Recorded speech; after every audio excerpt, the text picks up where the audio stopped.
Evening. Oh, welcome back to Instant Spurs, episode 31. Big up to everybody in the chat. Big up to everyone watching at home. Hope that you're all well. Thank you so much for joining us at this late hour in the UK.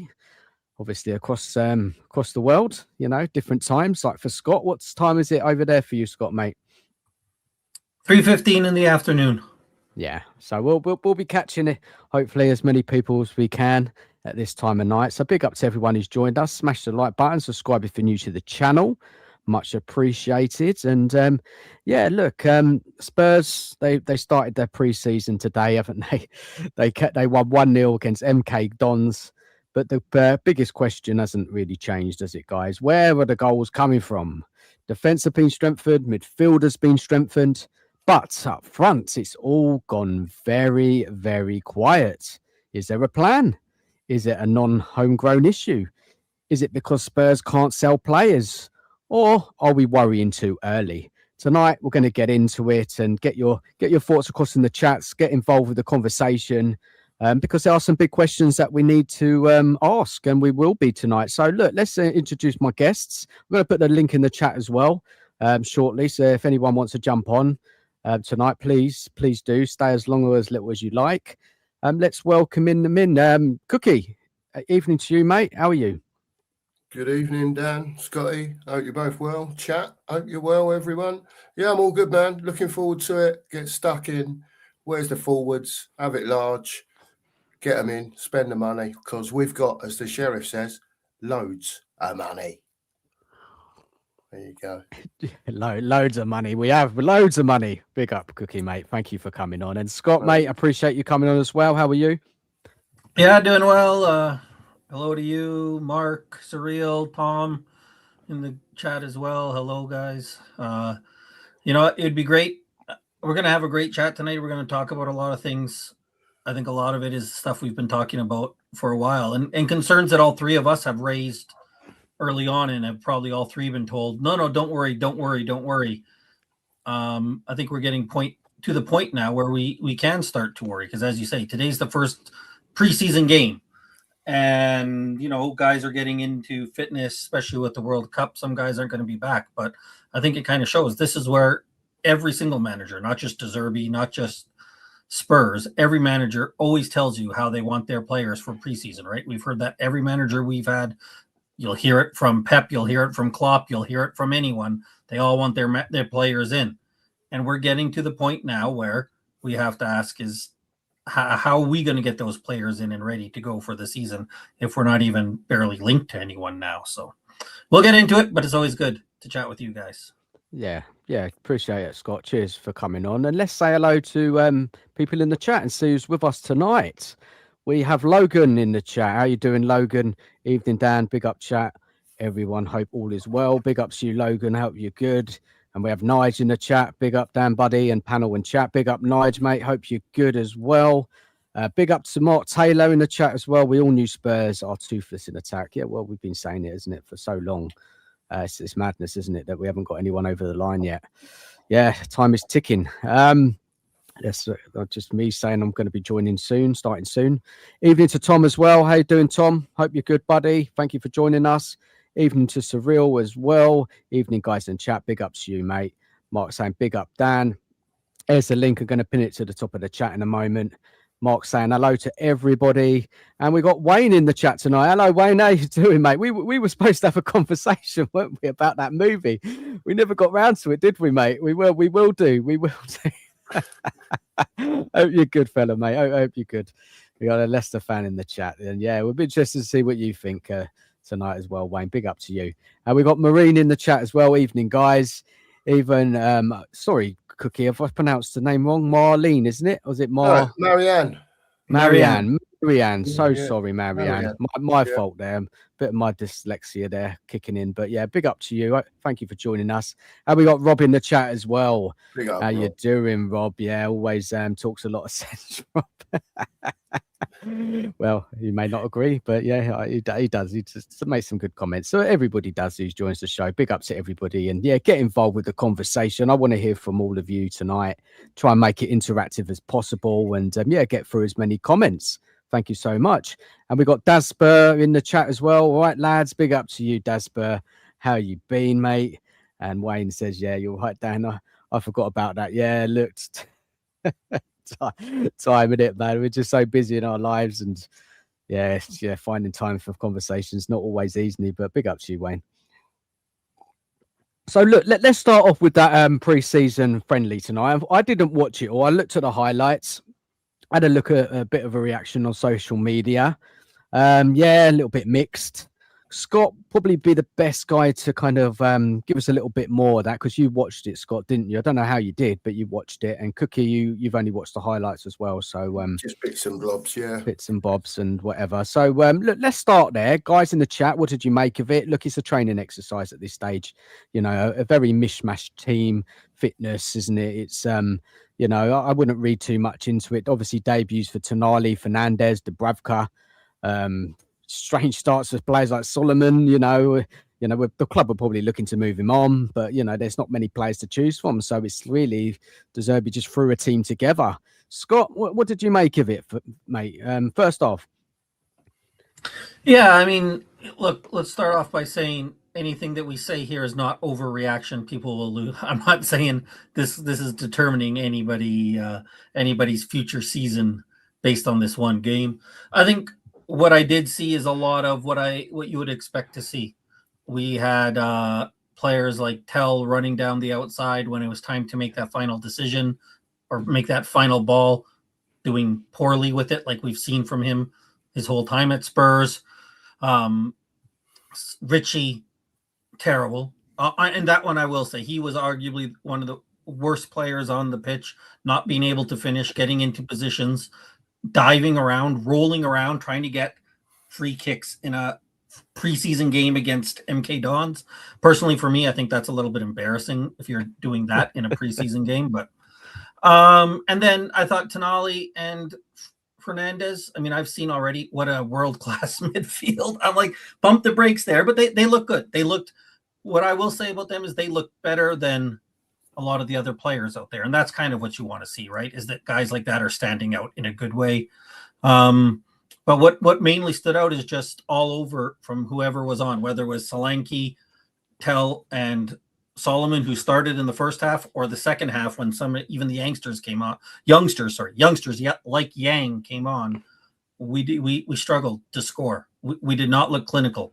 Mikey Moore made some nice runs. His finishing, when he shot the ball, it was diabolical. And it's what we're worried about, right? A lot of possession against a League One team without a lot of purpose with it.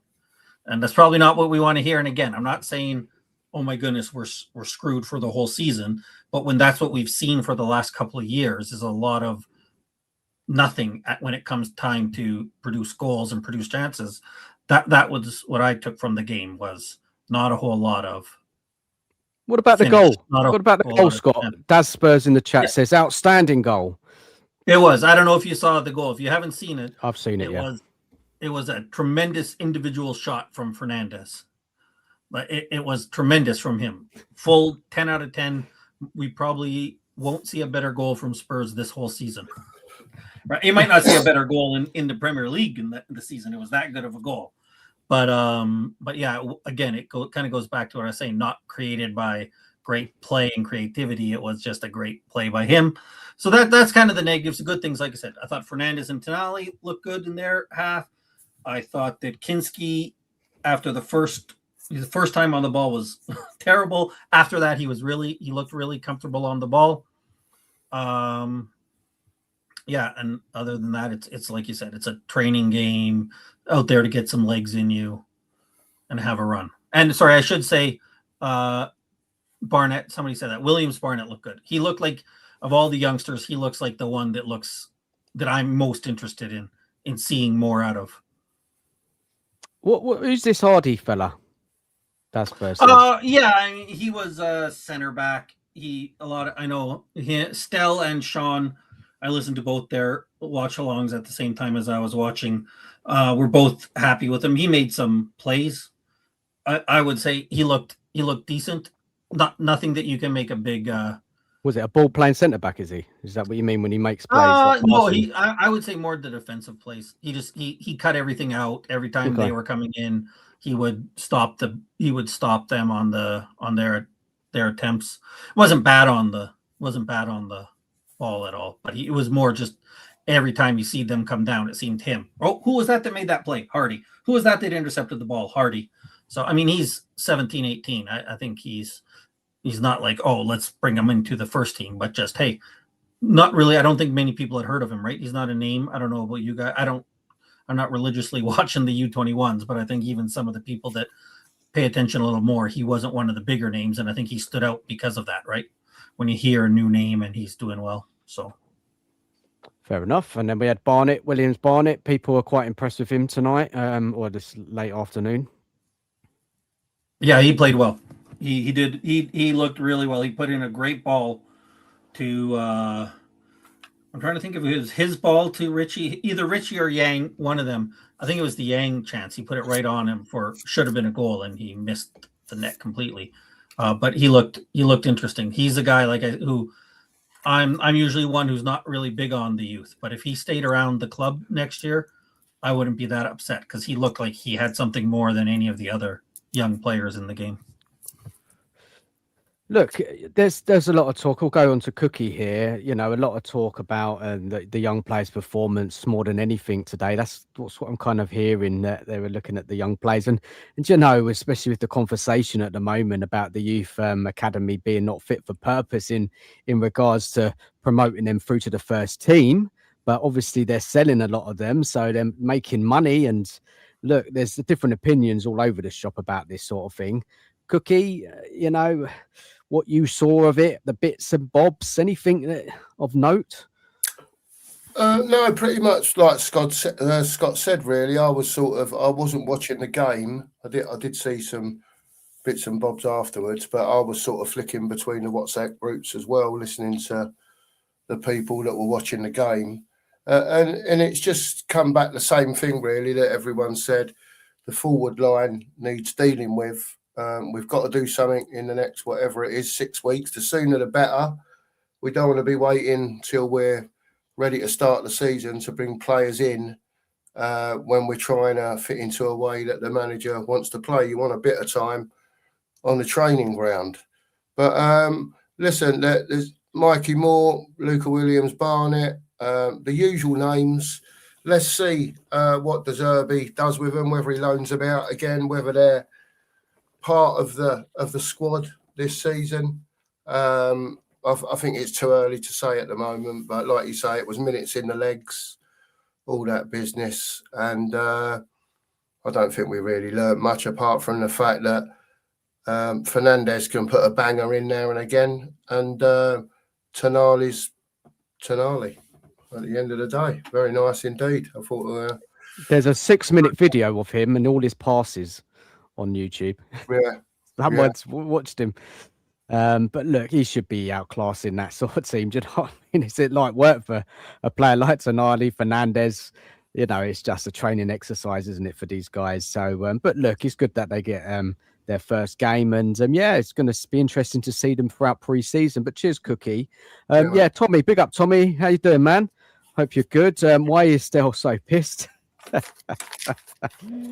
Well, it's about the youth academy, and he said he's been saying it for years about it, and they're not fit for purpose, and the frustrations really built up, and so many people have got something to say about it. And I'll let him explain what he says. I think he spoke about it before his watch along today, so go in and check out what he said before the match, because he did say how he felt, Scott. I don't know. You were in the chat, weren't you, mate? So he spoke about it there.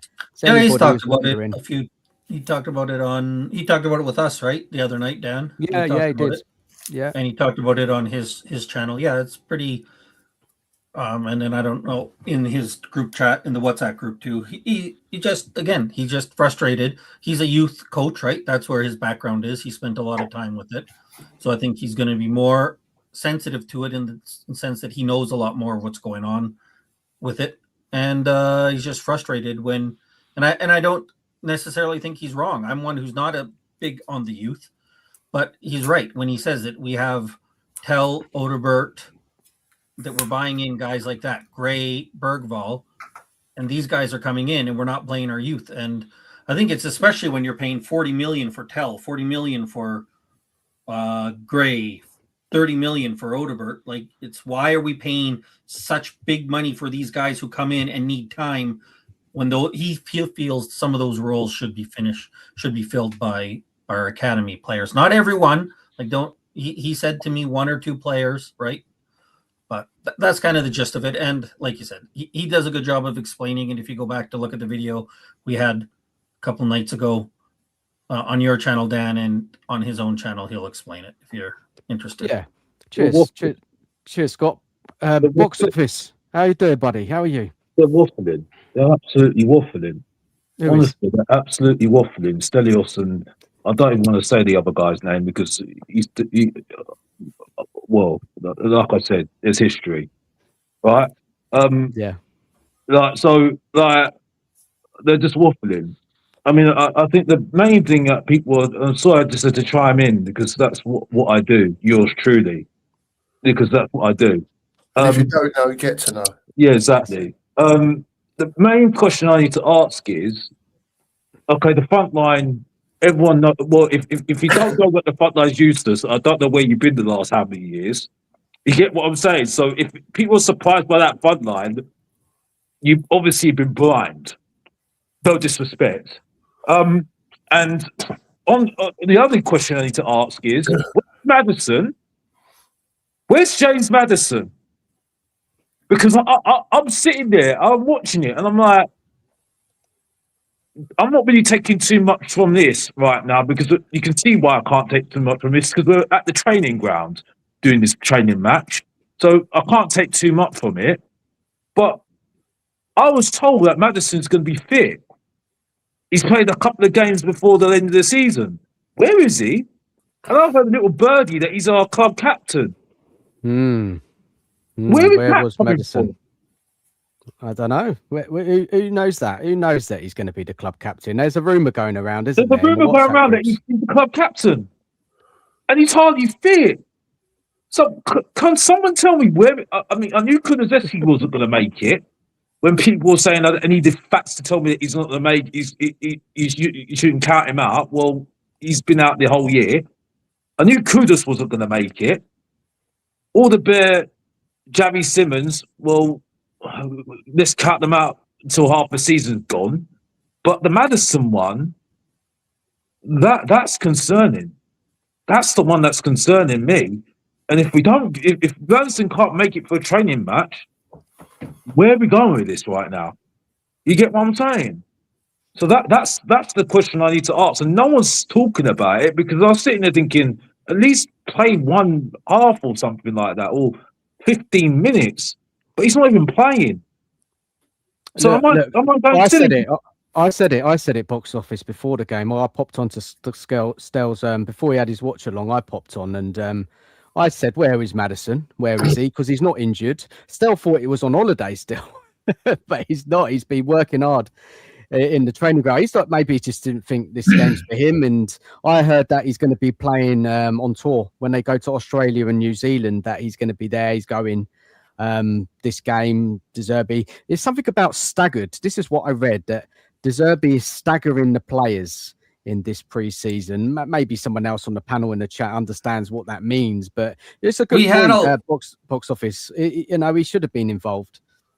We had a lot of midfielders. We had a lot of midfielders out there today, so I can understand why he might not have been playing because there was a lot of midfielders out there today. So if he doesn't play in New Zealand and Australia, then I would be concerned. But for this one game, there was a lot of midfielders. So it's a game where I'm not sure you necessarily needed Maddison. You want Tonali and Fernandez out there. That's exciting. But Scott, there's got to be. I'm not disrespect, but Scott, but no disrespect. But he's had a couple of games already at the end of the season, right? So he had a couple of games, like a little bit of games, yeah, because we had to be careful with him. So if we're still being careful with him, right? No disrespect, you can't rely on him. That just says. I don't think so. I agree with you there, Alex. So then you start hearing the rumors about him being club captain. I'm like, where's the logic? Where's the It's a logic? concern for sure. I agree with you there. I'm not discounting that at all, Alex. I You agree. get what I'm saying? I'm You just might saying as there well was a have lot of You might as well have midfielders. Robertson Like, we as had- club captain. You might as well have Robertson as club captain then. You get what I'm saying? Well, my question would be: is why? Where was Robertson? Where was Udogie? We had no. We had Well, a doggy again. Archie A doggy Gray playing again. right back again. So is that where After he is? a doggy again. Record. We've seen the record. He's hardly fit. So I'm not relying on Udogie anymore. All right. Okay. So like that's it. But the main question I'm asking is why is he not even there on the sub bench right now? Right. And if you're going to rely on him.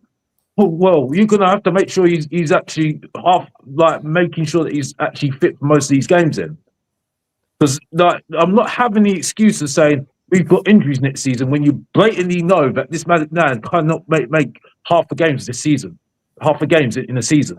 Look, You box blatantly office, I think you've got a fair point there, mate. I'm going to go into Adrian. Evening to you, Adrian. How are you doing, buddy? Hang on, let me just come out of this because I've been sending you stuff. Yeah, I saw it flashing up on my phone. For those of the WhatsApp and the Spurs Dives WhatsApp group, we've got about 100 in there, about 20 podcasters in there. So I've been posting the videos, the cameos of Fernandez, Tonali, and Williams Barnett. Because when you watch them games, when you watch a preseason game, you're trying to take it all in because it's new. You're looking for cameo roles and you don't really see it all. But those 3 videos I sent you, Dan, you'll see something that you'll like. Yeah, you'll like. Okay. So I think Mark's in there. I mean, he can go and watch them, and they're on the normal page as well. Yeah. And there's interviews as well. But I posted it out to about 20, so I can't. I'm not posting it out to 100, right? So you know what I mean. So anyway, sorry. What was you going to say? Sorry. Yeah, Maddison. Box office is not happy that Maddison's going to be the captain. Well, that's the rumor that because he doesn't stay fit the whole season. We all know that he's going to be injured at some point. So is that a right decision? This is not 100% yet, but we're just talking if it is going to be the case, wouldn't it be better to have a captain who is going to play more of the games throughout the season? Well, he's done it. He's done it at Leicester. I've got no qualms about captains. I'm old school when it comes to captains. The day Graham Roberts could send someone at the stand are long gone, right?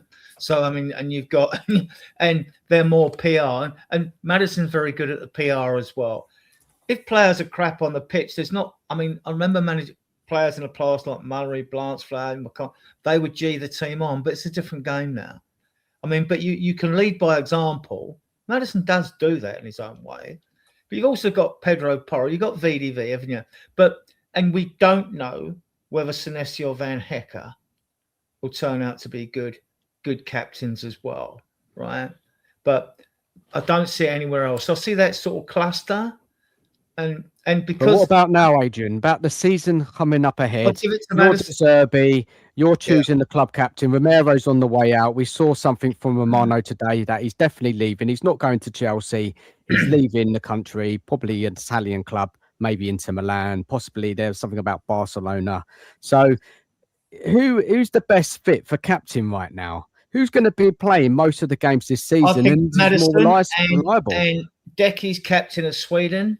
I mean, like if he's Decky's back, another one, Adrian. He's so injury prone as well. We can't have him. well, the point with the reason with Decky is he takes a lot of stick. He's not slow. I'm not going to go into top speeds. I'm going to do it on the Friday show, things like that. But he's got like 25 goals and 26 assists, 147 games, right? That's a GA of 1 in 3, right? We haven't got a winger. Kudus, even Savino if he comes, Tell and all that. No one comes near him. He takes a lot of stick, Decky. No one comes near him for GA though. So, and as he's captain for Sweden, if he stays fit, he had a crap season before he got injured by his own standard, that one. But he's still got a lot of goals and assists for this club, right? 147 games, like 25 and 26. That's a third. That's 1 in 3. That's Son territory, believe it or not. Son was 1 in 3, right? So, I mean, I wouldn't be against him. I think he leads by example, and you get a lot more out of him when he's fit. The fitness is a good question because you don't know if how many games Maddison's going to play. Out of 38 league games, you'd like to think they'd be able to get up to 25 to 30 in, because they're not going to play every game anyway. And the same with Decky. And like he would be a good leader on there, because apart from the goals and assists, we all know what he brings to the team. He holds the ball up, gets the team out of trouble, and things like that. So I wouldn't exclude him, but he's got to come back first. But I think it has to be Maddison, really. Is everybody on the panel in agreement with that, or do you want to? We're saying that two people, but one that's been injured for how many more than a year now, right? Should be considered as captain, and one that can't hardly have to be fit for half a season. What are we doing here? I mean, honestly, you might as well put Pedro Porro as bloody captain, and I think that's absolutely useless, to be honest with you, just because he had a good World Cup. So Give us a name. Should we add Jed Spence to it as well then? Because he had a good World Cup as well then? You know what I mean?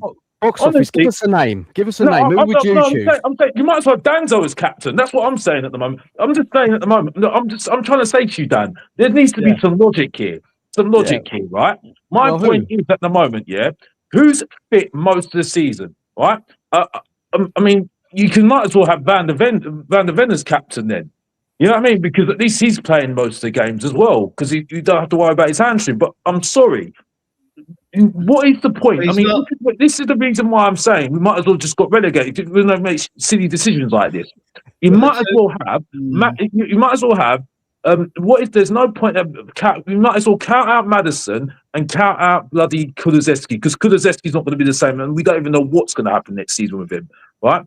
I would say stick with either Van der Ven or Porro. Well, no, mate, I'll change my mind. Van der Ven or Bentancur at the moment. But other than that, and maybe Talali. Well, I'm spitting something out right now, but I'm not. I wouldn't even consider them two. Just to correct you, Alex. I mean, VDV's averaged 32 games in all comps in the 3 seasons he's been at the club, right? Before Kulusevski got injured, he's playing 40, right? So, but he's not fit now. No, you're saying about people being injured or whatever. Porro played about 60, right? Porro played about 60 games before he got injured, and like Decky played 40 odd. No one comes. What are you talking about though? We're talking about now though, Adrian. We're not talking about what you've done before. We're talking about now, and now Kulusevski, it's not been fit for a year now. How many games has he missed? How many? Because we were told that last season he was going to be back in October. Didn't happen. He was going to be back in the new year. Didn't happen. All right. Now he's had a operation. Now, right? Whatever it is, because I'm not medically trained, obviously. Right. So right now, you cannot rely on him. Right. So you can't rely on Maddison, obviously. And Decky, if he comes back fit, Maddison's fit. Right. And I said Maddison and Decky if he comes back fit. Who are you picking then? To be honest with you, of all of them, I'll take Danzo as captain better than most of them. I'll take Van der Ven because at least he's proven that he's at least can stay fit for most of the season, right? At the moment, right.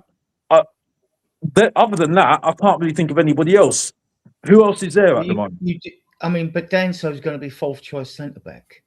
Why are we? We're not talking about Danso and Kulusevski as captains. I'm sorry, they're done. We're not getting into an off-topic conversation. Kulusevski, 0 chance of being captain. Danso, 0 chance of being captain. Let's talk about realistic options. It's going to be probably Maddison. If it isn't Maddison, it would be Van der Ven or Porro. We're not bringing in Tonali, who just came here to be captain and missed 10 months because he bet on games. If somebody new is coming in. We're talking about Maddison then. We're talking about Maddison who's hardly fit then. That's what we're talking about here. That's what I'm trying to get at the moment. You're telling me that I'm useless to take. You're telling me that I'm not being realistic about Danzo, right? But Danzo's always available, right? Even though he's not picked. But then you're telling me that Maddison's not going to be captain, Alex. So let's move on to realistic topics. Yeah, but I'm being realistic at the moment. You're telling me that Maddison should be realistic at the moment, but he's hardly fit. So tell me where I'm going wrong here. Where am I going wrong here? Let's have a vote. Who's going to be the Tottenham captain? I mean, I know it's early days, I wouldn't rule out Tonali after his game today. No, that's what I think. That I can agree with. That's what I can agree with. He's just got They're it. not going to I'm bring like, Tonali in I ain't first worried season about and what be he's done captain. betting in the past and all that shit. He's No, a Tottenham no. player now. I can agree right? with that one. That's where we're There's talking a more. new mentality that's meant to be over this club, right? They're meant to be spending the money. They're meant to be bringing the players in. They've said they're going to do it. They've started doing it. So let's bring that mentality all the way down to the football and start afresh with someone afresh.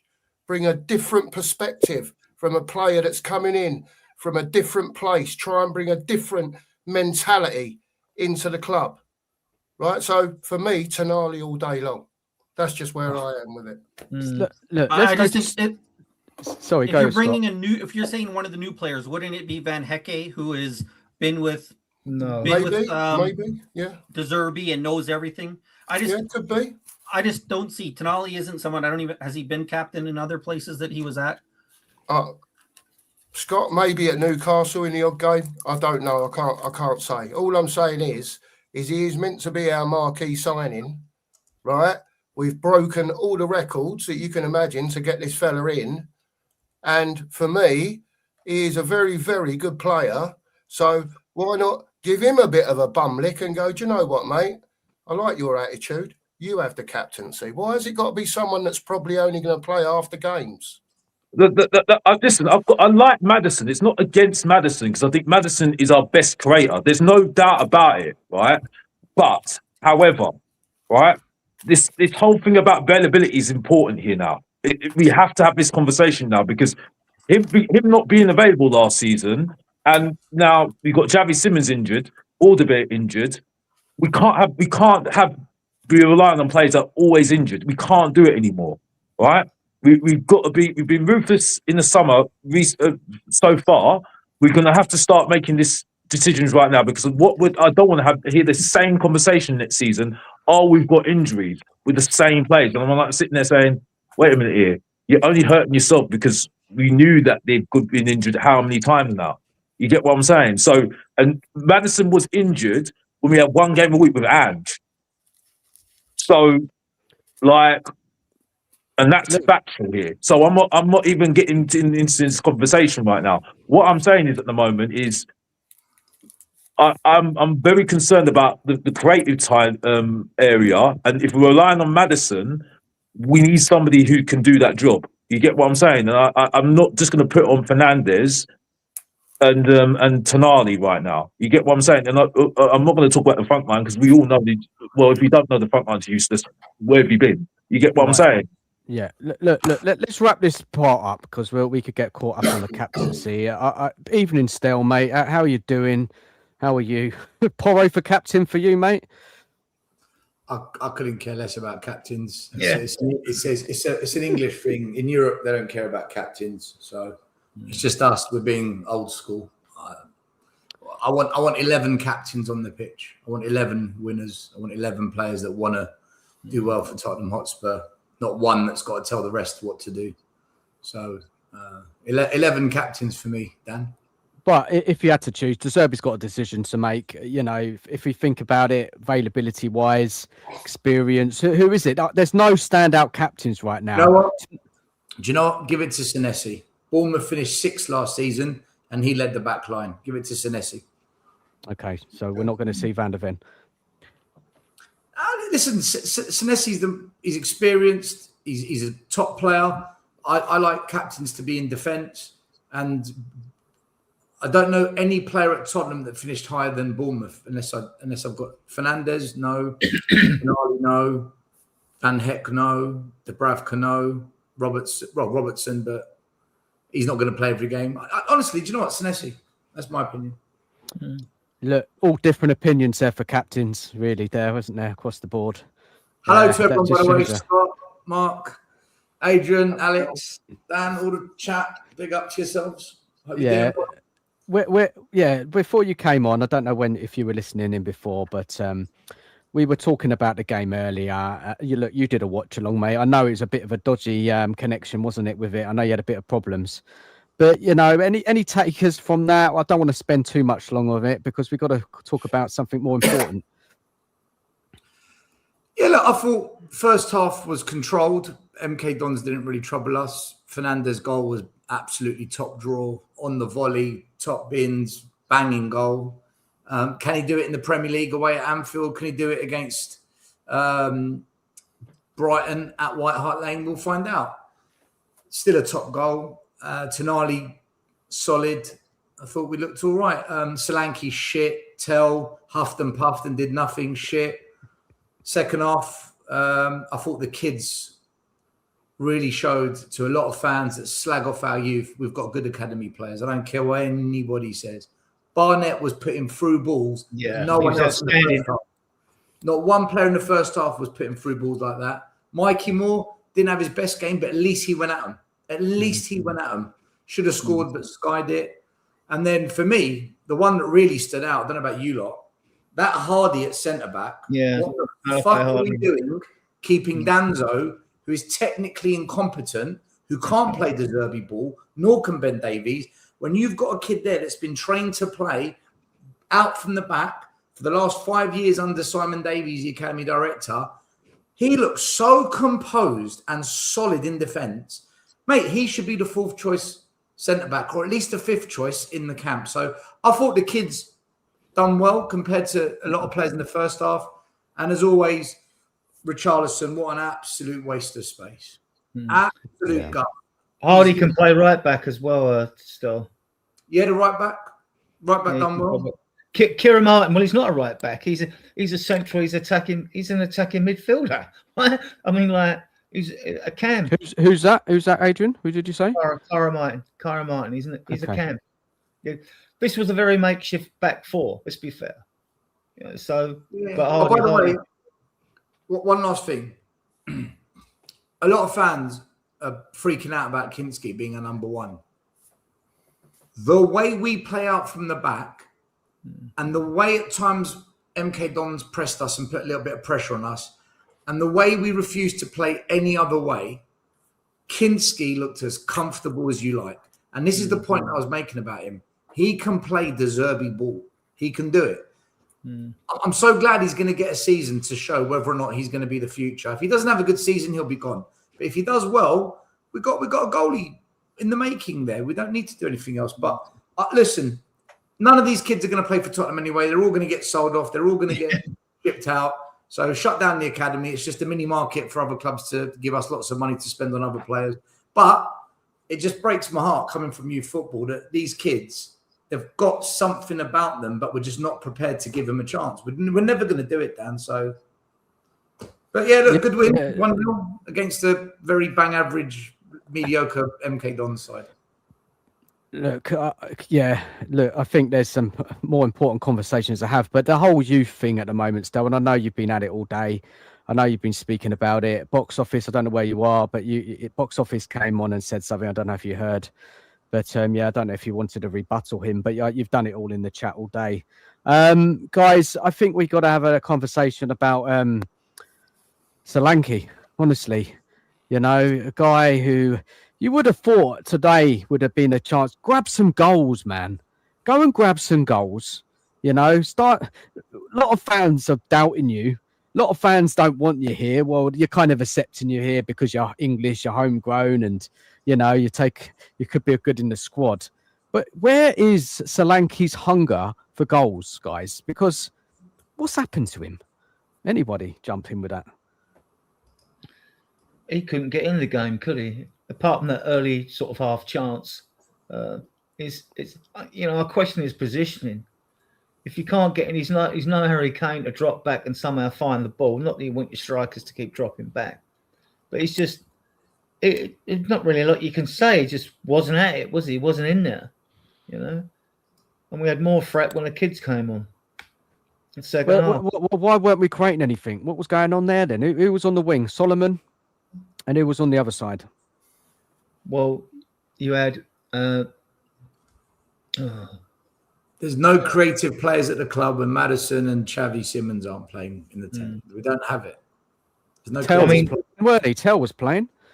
He put in a couple of crosses, didn't he? Yeah, and Tonali put a lovely ball down the left wing as well. I mean, if you go and watch his cameo video, I mean, I recommend you guys go and watch the cameo videos of him and of Fernandes as well, and of Williams Barnett, which I posted because you see what they're actually, what the two guys, Williams Barnett's not going to get a chance, but you'll see what Tonali and Fernandes are going to bring to this team. I'll tell you what. And they are quick. And what I like is they're quick and they don't dither on the ball so much. I mean, Tonali was a bit more precise than Fernandes was to me. But I bet I haven't seen their stats, but I bet their pass completion rates. I bet they didn't give many balls away. Yeah, but this is expected, right? What league MK Don's in? League One, right? But you still got to play League these One, guys. yep. They still got to get up to match speed, and it's just not match fitness. It's speed of thought as well, isn't it? I mean, that comes as well. You've got match fitness and speed of thought. Go on, Tom. Still, you're going to say something? I was going to say, Adrian, second half, we created more chances. We had more 1v1 chances. We had more big chances, and our XG was higher. We were more creative in the second half than the first half. Why is that? Would you guys put that down to? I think it's down to Williams Barnett and Mikey Moore cutting him from the left. I mean, that was the difference. They used to play into each other, aren't they? These guys, right? In the youth teams, right? All these players, I take it. They've played across the youth teams over the years. They know each other's games, maybe. I don't know. Is there a bit of that? I mean, I think there's a few factors. One, MK Dons made a few changes. I think what I like from Williams Barnett and Mikey Moore, even though I think Mikey Moore did have a few more problems, is that they were actually purposeful with the ball. When we saw in the first half, there was not a lot of guys. Like Barnett was making those crosses where people should be. Nobody was doing that in the first half. And that was what I'd say is the most impressive about Barnett, is that he was making those plays that we wished people weren't even trying last season and the season before. I think when he said what's wrong with Solanke or what has happened to him, I don't think anything's happened to him. This is Solanke. He's not a very good player. It's why he has 8 seasons of bad football and 1 season of good football. He's just not that good. And yes, this is a one game. We're talking about MK Dons here. We're talking about MK Dons. We're talking about just getting some confidence, getting the end of something. Talk about some motivation to try. If he's staying, it looks like he's staying. It's about grabbing opportunities and giving us something to talk about. What he's given us to talk about is that he's not good enough, isn't it? That's what I mean, Scott. I agree with you. It is not good enough. I get that. But what I was trying to say is that this is an opportunity for him, and he's just not done a lot. I think he's shown what he has, and that's the concern. Is like you said, it wasn't that he was just looked a little off because he's had 3 months off of football here. He didn't even look like he was close.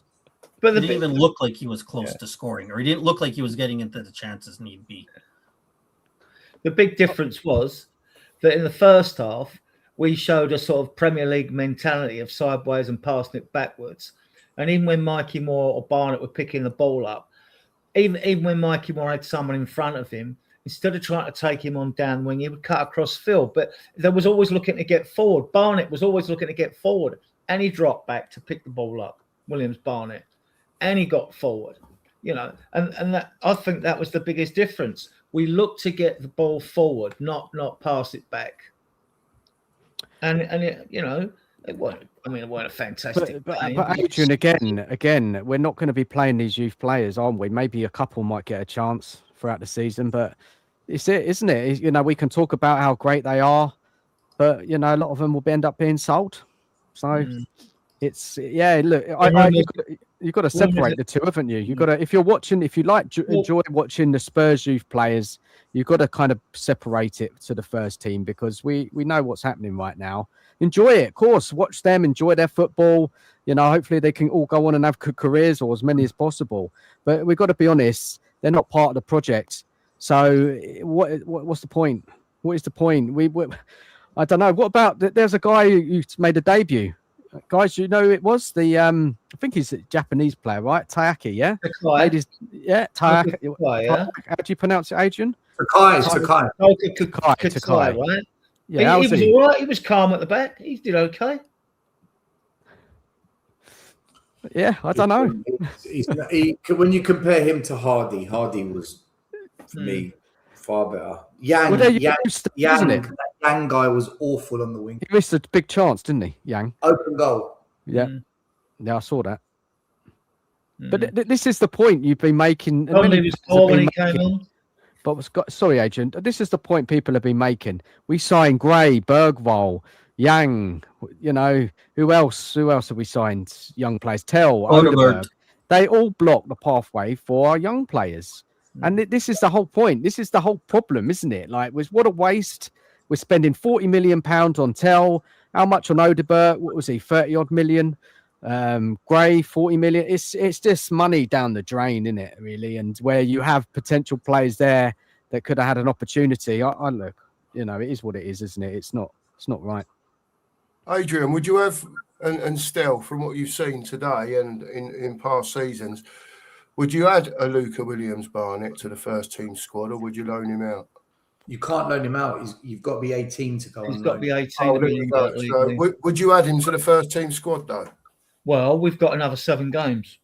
Yeah. That's going to be very revealing this pre-season. Mm-hmm. You know, we've got a lot of games to play. 2 against Hoffenheim. We're playing Getafe. We're playing the 3 games abroad. That's 6. And I think there's another one. Yeah. Mate, I'd have him over Pape Sarr. I'd have Hardy over Danzo. And I'd probably have Mikey Moore over Odeberg or Tell. Honestly. Well, as we haven't got a left winger as such, because I don't think Tell's a left winger. I think it's inside forward. But you'd bring Mikey Moore in because unless we know we're going to bring in something better, unless Savinio's coming in with Neto, then you loan him out because Mikey Moore's 19 in August, right? So he can have a loan. He's not an issue. But with Lancashire going, he's 21, 22. I mean, I would have kept Lancashire over Richarlison, by the way. Yeah, so would I. Richie is just unbelievably horrendous. I cannot believe he wears a Spurs shirt. I just feel sick. I can't believe he lifted the ball over the goalkeeper for a goal. I've never seen him do that, right? But it was offside. How good was that move, by the way? Yeah. How good was that move? Fucking hell. None of them are going anywhere, mate. They're all staying here. Richie, Solanke, Tell, Odeberg. Oh, don't say that still. They are. Say that. Mark, you know what? Last season, you know the whole delegation and all that. All right, whatever, blah, blah, blah. Yeah. I remember saying, if we stay up, I bet you we keep Solanke, I bet you we keep Richie, and I bet you Lange stays. And me and Lubo were going back and forth every week. And look at it now. Lange is here, Solanke's here, Richie's here. And I knew this was going to happen. Because Richie isn't going to want to leave because he's never going to get a better job than Tottenham. He's never going to get a better club than us because he's rubbish. And Solanke is what Scott said last show. There's too many people that think, De Zerbi can get a tune out of him. De Zerbi can get a tune out of Tell. This is what's going to happen. I fear it. Have you heard it? Have you heard it, guys? I ain't heard that yet so far this summer. Scott said it, and I agreed with what Scott said. I agree with Scott. There's a lot of fans, and I think there's people in the club that are going to think, but what if De Zerbi can get a tune out of them? And we're going to be like, oh, no, here we go. I haven't heard that yet. I haven't heard it from anyone. Oh, there's the set. You've seen it, Scott. I brought it up in a chat, and I'm not going to call out the show, but I brought it up in a chat and was told Mateta is worse than Solanke. Who else was it? There, Voltamati isn't better than Solanke. Mateta isn't better than Solanke. Almost most of the players in the league. They said under De Zerbi, he might be one of the top. So yes, trust me, it's happening. Honestly, I would say if Richarlison should not go on to Australia and New Zealand. So I don't want to see him playing anymore. Keep him at home. And if like you say, he won't play, I would be fine if we said, look, your contract's done. Pay him out and go. He is that bad. Do not bring him to Australia. Do not bring him to New Zealand. He was useless today. He's been useless the whole time he's been here. He's that bad where I would rather just pay him off and be done with him. Oh, look, can I just add? You can't go spending the dough we've spent and not change your forward line, or at least one of them. Let's be serious here. We're going out breaking transfer records. We've done what we've done with the defence. We've got Fernandez and Tonali in. We're all saying we can't do everything in one window. Listen, I agree with that, right? Because there's so many outgoings that need to go as well. Yeah, that's really important. We're still sitting here with a bloated squad, right, for one game a week. I don't know how many's exactly on the roster. If you want to, whatever you want to call it, they've got to shift some, Cookie. They've got to shift some out. There's too many. Shift some out, but yeah. On top of that, we've got to get a left winger, whoever that may be. That's out of our hands, but whoever it may be, we need a left winger, a striker, and probably a number 10 as well. And that's just minimum. That's to get him a team that when they're all fit, that'd be a decent 11, first 11. But then again, we start going down the road of if we get injuries, whatever, and that's why we're also like, Enoch, you've got to carry on doing what you've got to do, because if they don't, they've just spent a load of dough. I know they've recouped some or will recoup some, but they've spent a load of dough to play so-called decent football with so wanky and Richarlison up front. I mean, come on, man. I don't rate any of these players in the forward line other than Kudos. I've got to be honest. We're gonna get someone to play in the 9-10 hybrid role like a Krupi, and we're gonna get a left winger. We will get them, but Krupi's on again now, still, isn't he? Well, listen, I think we're going to get someone that plays in the 9/10, plays both roles, and we're going to sign someone that plays left wing. I think we will get them, but we're not going to sell Tell, we're not going to sell Solanke, we're not going to sell Richie. So they're going to come on and they're going to start some games and they're going to be dog shit, especially Richarlison. He's horrendous. As much as I'd like a 10, I don't think we'd get one. I like that Gabriel Sangara at Galatasaray. I quite liked him. I wanted Mainz Aklouche, but he's going to PSG. So I don't think we're going to get a 10 because De Zerbi seems to think that Kudus can play there. Gallagher can play there. Decky can play there. I think we're going to get two wingers, and I think we'll get a striker. And I hope it's Krupi. If we're going to spend it, get rid of another 100 million. If we're going to get Romero and Bergvall out and another out and bring in 100 mil, just take a gamble on Krupi because there isn't really anyone else out there. There's a Greek striker in the Belgian league is banging them in and got good assists. But it'd be a gamble, wouldn't he? Guys, I'll bring up some strikers soon. I'll bring up a list of strikers, two different lists of strikers, and we can go over there and have a little mull over it. I'll bring it up soon. Look, to Adrian, Tony in the chat, big up, Tony. Hope you're good, man. He says, as it stands, if this is what the forward line going into next season without any additions, are we mid-table? Is he right? We're higher than that with the players we've got at the moment. Let's be fair. Right, we're higher than that. Why? Why be fair? Why? Why? Because we brought in two elite midfielders. We've brought in centre backs. We've got a solid four there. We're not going to have Adrian, who's going to score the goals on the back four we had last year? We're not going to see the goals. Who's going to score the goals though, Adrian? Where are the goals coming from? Well, I mean, that is a big question. I mean, like. Madison and Kulusevski were good goal scorers, and fans were slagging them off. So they slagged both players off, but at least they score goals. They chip in. Who else chips in? All right, let me get us mid-table. That's it. Right. Adrian, the question is, as it stands, we're mid-table, meaning if we don't sign attackers, do you think? Right, well, we won't score. Maybe not score a glut of goals. I think we'll score enough goals to get above mid-table. Under De Zerbi ball. Do you remember where we finished? 17th, guys. 17th, mate. One second. Dan, hold on. Adrian, sorry, Dan. I don't want to take over the show. I just want to understand from Adrian. That's all. So where do those goals come from then, Adrian? That's my question. Where are those goals going to come from? Because our goal scorer last year that saved us was Paulinho. He's gone. Who's going to score them? Well, Madison always chips in with quite a few. And then if Savino and Kudus come in, they've got to chip in. And I think if you're playing a different style of football, you'll create chances and others will chip in with goals. So what are you expecting? Hope is going to score goals. Bringing a number 9 in who's going to score 40 then, or what? I'm expecting. Well, I think what we should do is sign players in the attacking lineup. Forget creativity, forget assists, forget dribbling. Do you score goals? So then the number 9 gets you 15, the right winger gets you 10, the left winger gets you 10, the number 10 gets you 8, the other number 10 gets you 8, and then the rest of the team together gets you 10. There's your goals. But right now, none of the front three get those goals. Well, then you're going for Krupi or Gakpo, don't you? Yeah, that's what Tony Rodriguez is saying. As it stands now, without those players with mid-table, that's what he's saying. Well, Or we do you know we're going dispute to that? Or do you think? We know. Do you think we've got enough goals right now if we don't sign any more players to get above top 10? Yeah. Even with the forwards we've got, I do.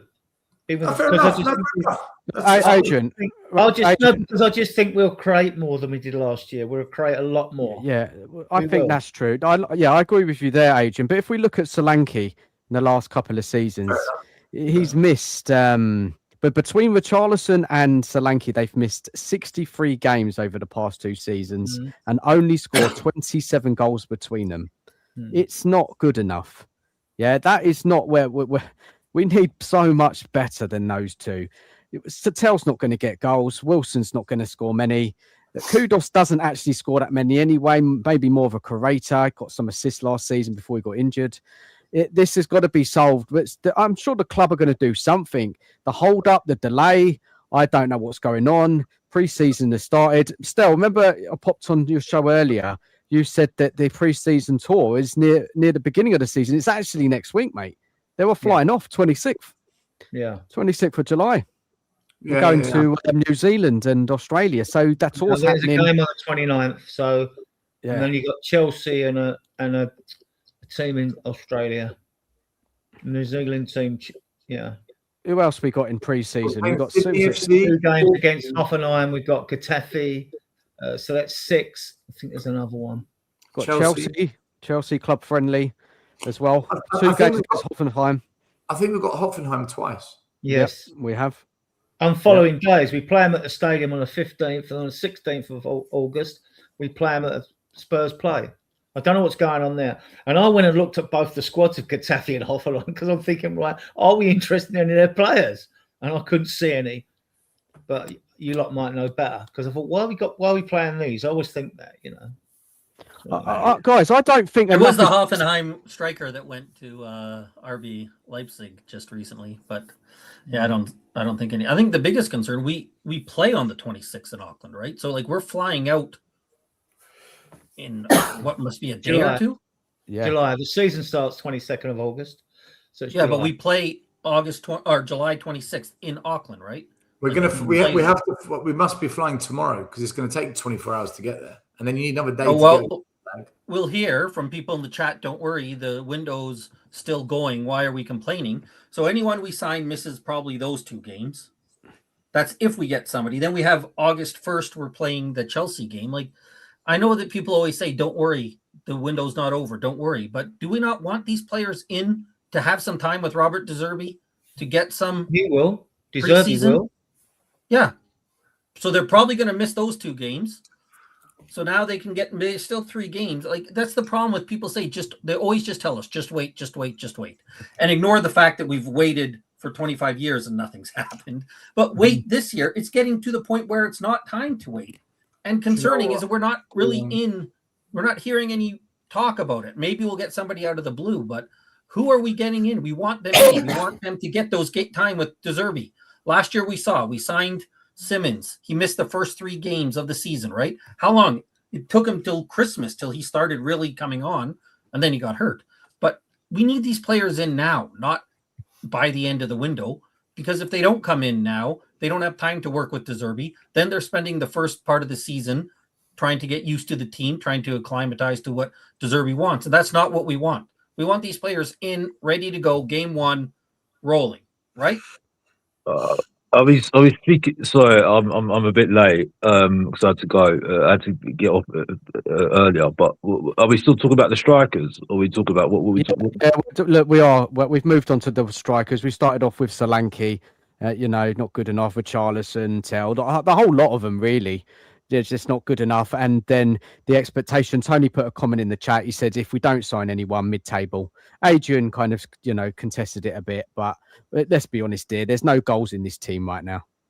I tend to be in the middle on this one. I do think, yes, we need goals, 100%. But at the same time, he has got a lot of players, more than what other managers have got. So at the same time,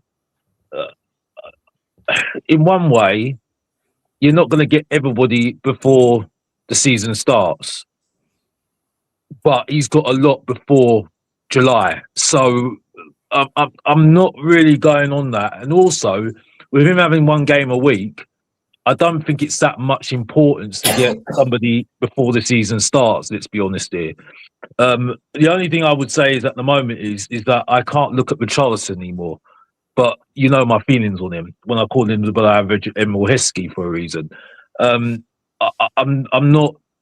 I don't want to hear the excuses for Tell anymore. So you know what I mean. And Alderbert is never fit. He's always been injured. So I think we do need to sort that out. Pronto It's to too find risky. Alex, it's too risky, man. we need to sort that out pronto. To find somebody, just have an idea what sort of striker you want, that fits the system that you want to play, and then get him.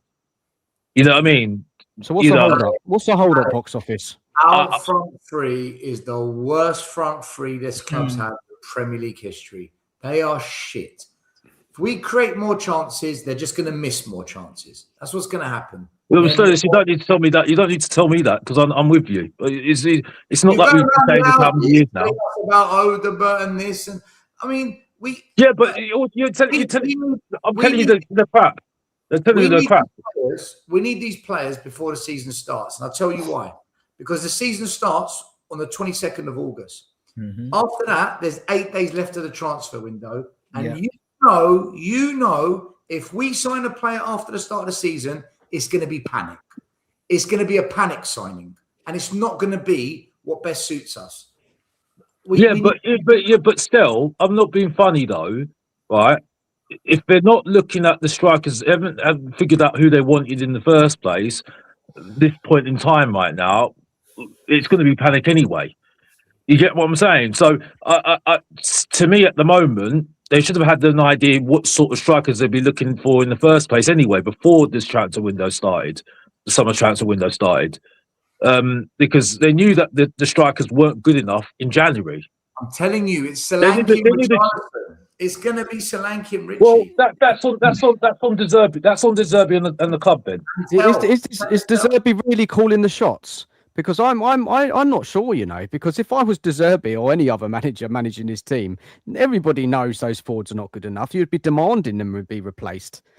Is actually De Zerbi still calling the shots, or is it somebody else? Because I don't understand it, because the midfielders are in, the defenders are in, but that forward line is still bangs the same. It's not good enough, bang average. What is Savio's coming? That deal's virtually done once. No, we don't know that. We don't know that though, do we? Everything's agreed. For 2 seasons about Savinho coming to Spurs. Yeah, everything's agreed. Tonight there was a story breaking that the whole thing's stalled now because we can't agree a price. They want more than what we're prepared to pay. How much is he worth for a player like Savinho? They're talking 7 million. 70 million for no goals or assists. That's madness. Move on. You know, Spurs must have a figure in their head. If City are going to fuck about like that, right? And we want another 5 million, we want another to fuck off. Just leave it. Just leave it alone. Go and find someone else. Yeah, I don't particularly. Remember that Brazilian we kept trying to sign, Damião? It's one of them still. It's one of them again, isn't it? It's going to be Damião. Yeah, it's going to be one of them. He's one-hit wonders. Remember Gift Orban or Evan Ferguson? Oh yeah, I remember them. Yeah. Right? Now I know the number one target. They would love to get Krupi in, and it would really suit De Zerbi ball. I think they want Krupi as well. Yeah. I've sent you something on Krupi. He gets them behind like an Ollie Watkins, and that suits it when if the centre backs that are pinging balls, and Fernandes and Tonali will create chances. If Tonali's used like he was used in Italy, you know, they will create chances, and even down the wings, they like the ball pinged in round the back. So on De Zerbi ball, so that would suit a club. Maybe we'll wait. I mean, I don't know what the club are doing, but I think they've got lists. They'll have lists. They know what they're doing. This is the worry for me. Do they know what they're doing? It might be. I'm not sure. The few sales, they might think, "Whoa! If we sell Bergwijn Romero, then shit, let's pay over the top for Krupi." I mean, who else is there? There's so many. I'm going to bring up a list in a minute. I want to bring up what a Cookie sent me, right? He says there's an exclusive. I don't know the source here, Cookie. I've never heard of them, to be honest. It's an exclusive. Tottenham take command of Krupi race as Barcelona step aside. Spurs are leading the pursuit of Krupi. after Barcelona decided against matching Bournemouth's £100 million asking price. The Spanish champions reported rate the French forward closer to 50 to 6 million, effectively ending their interest and handing Spurs a significant advantage. Paris Saint-Germain remain a potential threat. Tottenham are confident that De Zerbi's project and opportunity for regular first-team football could prove decisive in convincing one of Europe's most exciting young attackers to choose North London. Now, I've heard that Bournemouth are not selling this season. I've heard they're not selling. So I don't know what to believe. And if we're going to spend 100 million on him, and he's not a number 9, he's not going to be able to start up front. Everyone's got a price, Dan. Everyone's got but he's not going to be the leading the line, is he? Is he good enough to lead a line? Croupy? Stelos did something on your channel, didn't you? You said that he was a number 9. You had stats about it, didn't you? He's not a number 9. He's not a number 9. He's So inside forward, but so where's he playing? Is he playing when Maddison plays? Is he playing in behind the striker? He's not a left winger. He's not a right winger. If you look at his heat map and the majority of his play, there's two things that stand out. One, he plays in the middle of the park. So that says to me he's a midfielder who's very attacking. And the second thing is, if you look at all his goals, he needs service. Yeah. He's not someone that creates by himself. He needs service. And the kind of service he needs to be put through, or half his goals is when he's put through, the other half he's a poacher, like fox in the box. So if he's not given the service, then you can say that for a lot of strikers, I guess, if they don't get service. He did score goals from outside the box, though, didn't he? I remember. Yeah. But I think you need to give him. I think the difference is with that one was that he had that guy up front, that big strong guy up front as well. So he was like the kind of distraction, wasn't he? And then Croupy was getting on those balls and stuff. So I think Stelios is right. I think he has to. Don't get used to it, Stelios. But I think he's right. He needs service, and at the moment, I know people are praising Fernandes and Tonali, and I do see that Tonali can play that role, that deep line midfielder role, and to an extent Fernandes as well. But still, we need to see a little bit more proof on that. I know he scored this goal, but we'll go on to that another time. But I do think we need that creator, because I don't look at our wingers at the moment, and I mean we have hardly got any wingers right now. Kudos doesn't really create, doesn't he? He's more of a dribbler, isn't he? Who else is there? Alderweireld maybe, but he's not fit. And then Javi Simmons. And then you've got Maddison, who can create, but he's hardly fit. So I think we have to... Kudos needs to play the 10. I said it all last season. He can go left, he can go right. When you've got a player that is comfortable changing direction, both sides of the body, put them in the middle, because that's a defensive nightmare. When a defender comes at you and you don't know if the guy is going to go left or right, that's horrible. I think he's wasted on the wing. I think he's isolated. And when teams double up on him, he's almost invalid. I think Kudus would be dynamite in the 10. And do you know what? Maybe put Xavi Simmons a bit wider. With the doubling up, though, so it all depends who we're getting on the left, whether it's Savio or whatever. Because I remember Aaron Lennon saying, I was always had 2 men on me, he said, but when Gareth Bale came, that all changed, right? So it all depends who we get on the left to give other teams more questions to answer. I agree with that. I think if you get, and Savio is creative. He does creative. The only thing I'm concerned about him is lack of goals, like you've all alluded to. Apart from that, I just think he's technically superb, right? But he's fast, both feet, can create. His strongest things are ball progression, dribblings, and take-ons. It's not scoring goals. If it's Savinho, just bloody get him, right? Why are we waiting around? If it's him, just get him, bring him in. I'm confident we're getting him. That conversation about anymore. Do you know what we should have done? Right. Arsenal got rid of Trossard. We should have brought Trossard in for a season. 100%. I think 100%. 100%. Is he free agent now? Or has he gone somewhere? Where's he gone? He's gone to Galatasaray, isn't he? Or gone somewhere else? Turkey. Yeah. He's gone to Turkey. Turkey. He's gone. I think 100%. And I was a bit disappointed that the Neto rumours were not true. You know what I mean? But I know he's injury prone. But Bye to Cookie. He's off. Cookie, mate, thank you for coming on, buddy. Take care. Everyone go over to Cookie in the morning for the breakfast show, 9:30. Cheers. Yeah. Excellent. Thanks for having me, everyone. Have a great show, and I will see everyone tomorrow. Goodbye to all the panel, all the chat. See you later, Cookie, mate. Take care, mate. Take care, everyone. Thank you. Bye-bye. Sorry, go for it, Alex. Sorry. No, I'm just saying that I was a bit disappointed about that link that wasn't true about Neto.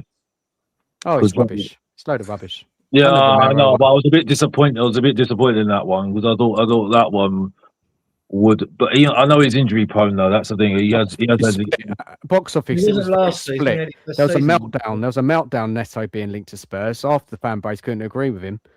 It all kicked off for that one evening. Yeah, he's not good enough. I do like Neto. I did like Neto. But box office, when is it going to be a time when Spurs actually sign a player where there's no one arguing over? Is that ever going to happen at this club? You know, when are we going to sign a player where we go, that's it, bang, on the money? He's going to deliver. What's that? If you want a goal scoring winger, if you're bringing in Savio, go and get as a Zulu from Real Bears. Go and get him in. He bangs in goals. Take a chance. I know he's not Premier League proven. Take a chance. At least he scores goals, right? Let me bring up some players now, right? Let's mull over. Let's start off with Europe. 20 top goal scorers in Europe. Yeah, let me just bring that up on the screen. I've got to shoot as well. It's 1:30 here. Oh, cheers, Stel, for coming on, mate. Thank you so much. Take care of yourself. Big up, panel. Look after yourselves. Good night, chat. Cheers. Bye-bye, mate. Let me get this list up. Right, let's have a look here now. Share screen. There we go. Right, let me just play. Here we go. Right, share. Okay, so these are the top. Can everyone see that clearly, guys? Yeah. Yep. So top 20 goal scorers in Europe, right? There's some of these names here you don't know him. Adrian will probably know him because Adrian, he has a good search over Europe. He might be able to enlighten us on some of them on the list. Look, you obviously Harry Kane's not come in. Luis Suarez, Sporting. What do you think of that player, guys? Luis Suarez playing for Sporting Lisbon, 28 goals, been around a little while. Do you like him? What I've heard from other people that watch him more, this is not for me, is that he misses a lot of chances. He misses a lot. And in Colombia, that's what I saw. So I'm not saying I don't watch him that much, just from other people that did watch him more. They're not as high on him. He does, obviously 28's good production, but from what I've heard is he misses a lot. And then for Colombia, he was terrible. I know that we shouldn't make a judgment on World Cup, but that's all I can add because I don't watch the Portuguese league that much. Yeah, and if anyone spots anything in the chat about him, let me know and I'll bring it up. Anyone else want to talk about this player or anyone else on the list? Yeah, Haaland's not coming. Mbappe, a couple of players there. I don't even know who these players are. Joint fifth, sixth or whatever. We've got Ueda is the Japanese guy who I think he's a bit of a Solanke where it's not. I don't think he has the production year over year. I have never heard of that MMAEE guy. I don't know how to pronounce his name. The Muriki guy. I think we were linked with a few years ago. I think he's a guy who would have a decent floor. He'll get you maybe 10 goals. I'm not sure. Reading up about him and looking at him, how much he's going to be a top guy, if that makes sense. Thiago, obviously, we know him because he's at Brentford. He has a history, but he has the one season. So I think a lot of the concerns that people would have about, say, Krupi only having one season, Thiago has a little bit more because he did have a season in Belgium that was better. And the good thing about him is he is more of that traditional number 9 that you're looking at. Pavlidis, a lot of people like him. Yeah. Again, my concern with so many of these guys is Pavlidis has done it in Portugal, right? Yeah. So there's always the question about how you transfer over when you come from Portugal to England. He's a Greek player. He has at least done it for years. I think he has like five good seasons in a row, three maybe. He's not just a one season wonder for Pavlidis.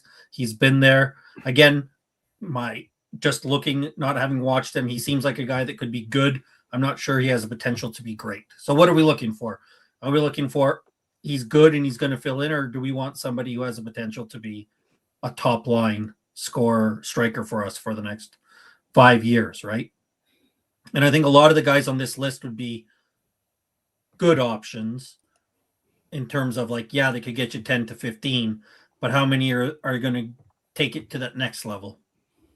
That's why I'm still on board with Krupi, because I'm not saying that he will do that, but I think he definitely has the potential to get 15, like more than 15 goals, up into the 20 goals. So on that list, Scott, and we'll go to other people on the panel. You know, look, there are some good players on that list, right? Martinez, Garassi. There's obviously Greenwood's not coming. Undav, I think German player, isn't he? Played in the World Cup. Yeah. There are some talented players on there. Anybody else want to come in and have their say on these strikers?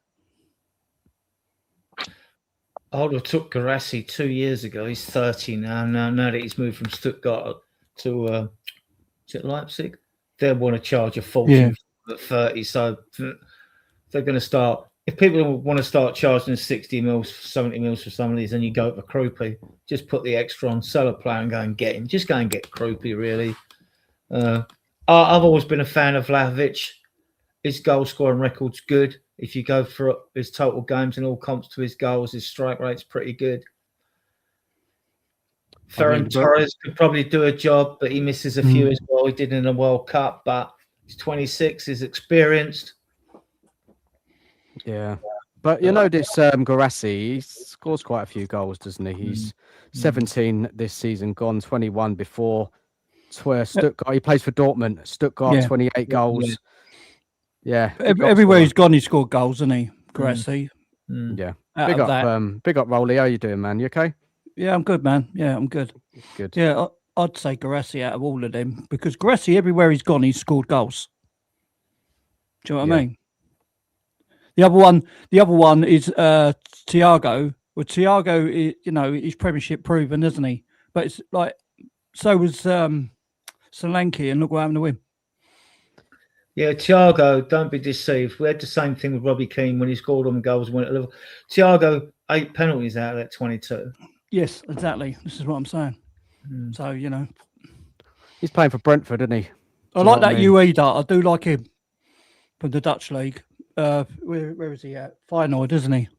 There's not loads of standout forwards. No, this is what people are talking about when they say there's not the forwards out there. There's not a long list of top forwards. Scott, you've said it quite a few times as well over the past few weeks. You know, there's not a load of choice. So when people say Krupi, yeah, I kind of get it. It's a bit of a risk, but yeah, he's got a lot of years ahead of him. Let's go to the chat and see if anyone's bringing up anything in there. Can we prize Lautaro Martinez out of Inter? I doubt it, but I'd like to think we could. No, he's not leaving for anyone. He loves it in Inter, doesn't he? Just football there, right? He has a lot of he's got businesses there and everything. How many goals has Samuel Igo got? So Portil or Sporting. How many goals he got? I don't know. How do you spell his name? I've got no idea. Someone tells me. If you put Samuel up and footballer, it'll come. His last name will come up. It's Oguoa. Leave that with me. Let's go to the chat. Torres not leave box. I've got 12 goals in 20 games in the Portuguese league last year. Yeah, you're right, mate. He is. Then we have Daniel 90 Quiz. How you doing, man? Yeah, the striker market is so dead. If a club really cared and showed more money, no limits, they could go and get Osimhen. Yeah, and that's another player who scored a lot of goals. I'm not sure why it's not on the list though, because how many goals did he get last season? Yeah, that's a strange one. Why he's not on the list? I'd have to have a look. We got someone in the chat called Ariel. How you doing, Ariel? Living in Mallorca, I've seen a fair bit of Bacuri, and he has been impressive. I don't know the player. I don't know it. One of you guys said that you know him. You know, it's Mercury. I don't know him. Got to be honest. No, I don't. No, anyone know him? Know of him? I got. Yeah, like he's kind of that traditional number 9. I think he's I don't want to he's fine. I think he's an upgrade, but I don't think he's coming in and going, or I think Jeff said here he's gone. He's already moved to Fenerbahce, so he's probably not leaving. right. But So, like he Forget could him. come in and do a job. I don't think you're going to be like, wow, like this guy's pounding in the goals, but I think he could come in and be a decent striker for you. And I don't know if we're looking for better than that, right? There's a lot of guys. Pavlidis, like if we brought him in, I wouldn't be like, damn, why did we bring him in? But you're not overly excited about it, right? No. They're guys, they're players who can come in and do a job. Yeah, and look, and I don't want Spurs to blow a load of money on the wrong player. This is it as well. They've got to get it right, and it's basically looking at forwards who have got good output in the last 2-3 seasons. Who is going to come into this team and guarantee us goals? I think the club is struggling with it. Like Rob says, big up to Rob in the chat, with an improved midfield into Martinez as an option. Of course, we'd all love to sign him, but I don't think anyone's talking about it. Roxburgh in the chat said, evening to you. What number is Solanke on the list? Tony says, who's this? Belijo, 24 years old, left-footed, Dino Zebrab. I don't know the player, Tony. You have to He's second on the list. Oh, sorry, he's on the list. I don't know him. I don't know who the player is. 31 goals, eh? It's quite impressive. But that's playing in what league's that? Ukrainian league, right? Yeah. No, Croatian league, sorry. Is that under the Scottish league, is it? Do you know what I mean? It's a risk, isn't it? A big risk. Yeah, and a lot of these guys, right? Like we're talking, like Garassi's 30, Undav, I think, is 27, 28. Ueda's 27, 28. Mercury's 32. Pavlidis, 25. Like, not that we can't sign somebody of that age, but you're kind of also like, if you're signing a lot of these guys like Garassi, how long are we going to have them? 2 seasons? Then you're probably looking. So maybe that's what we have to do. But I like Garassi, Ueda. I think I do. But like you say, he's untried in the Premiership, isn't he? Ueda. He's a young guy as well, and he scored goals. No, Ueda's like 27, 28. Is he? I think so, isn't he? I don't know. You'd have to check it out. But look, just going back in the chat, I just want to keep bringing up the guys' names in the chat because it's important that we go over with them. Watch Igor Tiago, Rob says, flop hard. Don't rate him at all. Vinders. Let's have a look at Daniel Knight. He says here, the success rate of strikers scoring in Portugal and then smashing goals in England are basically zik. Yeah, I agree with you there. Not many come over and do well. Rob says Undav is quality. Vindaloo, big ups to you, man. Evening to you. Can't see any more. In there. He's 27. 27. Thuram into Milan, guys. I like him. I do. I prefer him than the other French player. Not French player, the Canadian player playing for Juventus. David. I prefer Thuram over. Thuram's done well. I think going to Inter Milan there, he's got some good goals last season, but he's only just joined them. So it's going to be hard to prize him out of Inter Milan. It's a struggle, isn't it? Let's move to the Premier League list.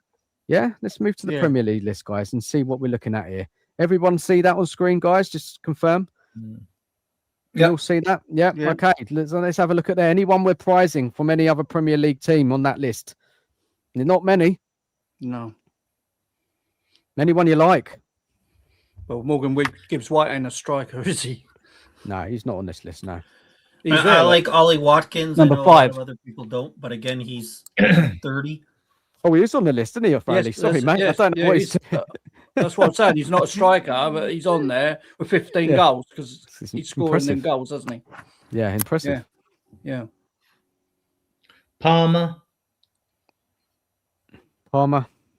Just go, if we could, prize Ollie Watkins out of Villa. Yeah. They're sending a lot of players, aren't they? He would suit De Zerbi ball because he runs in behind, but. Is he much better than Solanke though, Ollie Watkins? I know he probably is. Oh yeah, way better. Oh yeah, he moves better. His movement's much better than bit more stronger. A lamppost is better than movement than Solanke. Yeah, he misses a fair. He doesn't. He's not a regular in Villa side, Watkins, so is he? Because he misses a fair few. No, yeah, but is he getting the service like so? Yeah. I mean, Solanke and Watkins, they were comparable a couple of seasons ago, weren't they? People were saying, well, which one for the England squad? But Solanke has really fallen off a cliff, hasn't he, last season? Yes, he was injured a long time. And the season before under Vans, you didn't get that many league goals, to be honest. I think Does it was only about 9. Ollie Watkins get injured much? I don't think he does he? He was a bit in and out of form last season. Villa dropped him. Out of He was form, near the end of the season. He came good, and Tuchel selected him for the squad. There's a player there. No, Watkins never gets injured. Watkins has played like every game for Villa.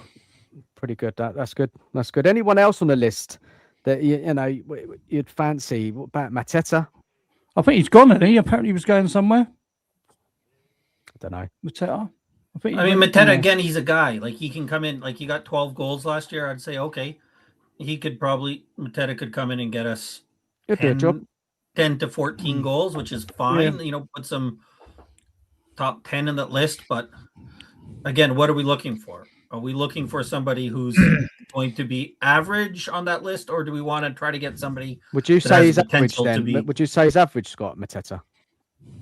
Yeah, I don't, and that's not an insult to him. Like I think he's, if you put him on in the strikers in the list, he's about 8 at the best, right? Like he's below Holland, he's below Watkins, he's below Gyökeres, he's below Isaac if he's healthy. Adrian, below Pedro if you consider him a striker. There's only 2 I would take here: Krupi or Palmer, and I don't see us doing any business with Chelsea. And I know they've brought in, and I think the Neto rumours come out basically because they've got Morgan Rogers in, so who's playing on the left. And Neto had his best season. He got a hamstring injury at Wolves, but last year his goals and that were good for Chelsea. I think if you get him up, I think he did well. Goals and assists. I think he's probably the best player. Just to do a little bit of housekeeping, people in the chat, big up to everyone for watching tonight. Thank you for your comments. Please smash the like button, subscribe if you're new to the channel, and also subscribe to my guests who have come on tonight. Much appreciated. Thank you very much. Any comments in the chat about any Premier League players? Anyone see? I'm just trying to have a look now. We didn't get Ep31. I mean, don't get me wrong. When he's a sort of player whose forms in clusters. He's not consistent enough. Fantastic technically and all that, but he's not. He doesn't get the game time at Arsenal, though, does he? Well, I think as Ian Wright says, he has moments, and that's Ian Wright being kind, right? He has moments, and that's true. I think he's gone to a better team, and he's not the shining light now like he was at Palace. But box office. What I haven't heard from you for a little bit. What's your take? Did you see the list that we brought up? Anybody there that you would take a gamble on, or do you think Spurs should be going for Premier League list or the European list? I couldn't recognise any of those strikers that were on the European list, if I'm really honest with you. But on the Premier League list, it's pretty. I just don't know. I really don't know. Mateta, if you're starving, if you're starving like we are starving at the moment because of what we've got at the moment on our front line, you'll take him. But whether he would be fit what we want to do, I don't know. I go back to what I said on this show before. You got to decide what system you want to play, and then look at the striker you want to play that role. That's what I think we need to do, because I don't think you can worry about the goals anymore. I think whether they score goals, I think it determines what system you're playing. And then if you get the right sort of striker to play your system, I think you're fine. I think that's the way I look at it at the end of the day for me, because I don't think the time for getting a striker that scores loads of goals or does what you want to do, I think they're gone now for me. I think that's it for me. I don't look at them, and even if you look at those people in Europe, if you pick one of them, you've got to pick one that fits your system, 100%. Because if you're bringing them in just to do a job that they've done in Portugal or wherever league that they came from, I think you're going to go wrong. I mean, and we've done that in the past because we've brought in players like Postiga in the past, Redbop in the past, Jensen in the past, exactly. And they didn't fit the system that we wanted to play. So it's like And it's shit as well. So that it's Yeah, well, I don't understand no box office. Why can other teams find these gems and they just hit the ball running, don't they they? look at the striker, they look at the profile striker and see whether that striker fits the system that they play. exactly. Alex. Bang on. That's it. Yeah, but this is why I can't understand Spurs can't do it. Kruppi working out at Bournemouth is not a coincidence. They obviously looked at it and thought, okay, what is he playing around? It's like, for instance, the whole thing I was talking about Javi Simmons. Sorry, I apologise to the audience if you heard it before. They didn't do their research on Javi Simmons, because if they did their research on Javi Simmons, they would have looked at Javi Simmons when he played at wherever he played, where they played at the moment. He had Sesko up front, and he had a Pender making runs. When you look at Tottenham, when he came into Tottenham under Frank, who was doing that job? No one was making runs. That's Yeah, he was And at who Leipzig, was wasn't he? holding the ball up front for him? Nobody. So, Yeah. Rolly, you asked why. you know what I mean? It's logic. Kruppi could play as a false. But this is the problem. Why is it they can find players, that fit the system that we Tottenham management can't find the right people because they haven't got a system in place. This is the problem. What is the ideal De Zerbi striker? If we think of De Zerbi and the teams he's managed over the years, Marseille, Brighton, who was up front for him? It was Welbeck, wasn't it? Pedro, Marseille. Who was up front at Marseille? I can't remember. Oh, it was the boy that got Greenwood, wasn't it? Mason Greenwood. Greenwood. It was the bloke, the USA bloke, Balogun, wasn't it? He was. Balogun. That's another one as well. Balogun. Yeah, I like Balogun. I did like Balogun. But when that's suggested, I thought, it's ironic. He played for Marseille. You're saying he played for Marseille, Balogun. You say? I think Balogun played for Lyon or Lille, didn't you? Yeah. I think it's he played against us, didn't he? Marseille in the Champions League.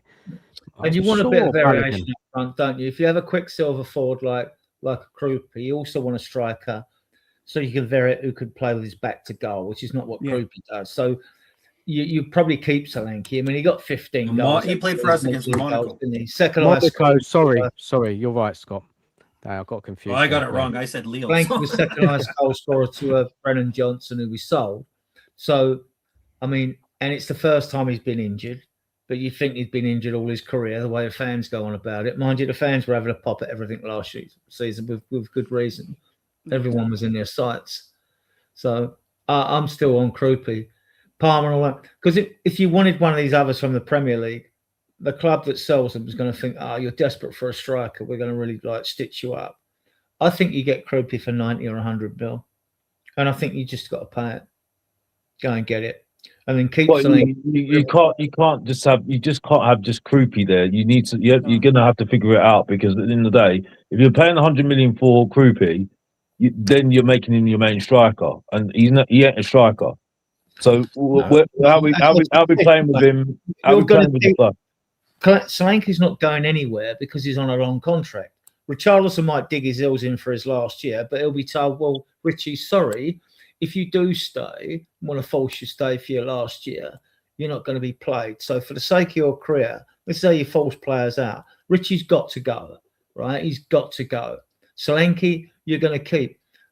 I think we're going to bring 2 wingers in and one striker, only one. And then we'll see what happens in January. I think Solanke will stay as the hold-up player. And I would like us to get Kruppi in.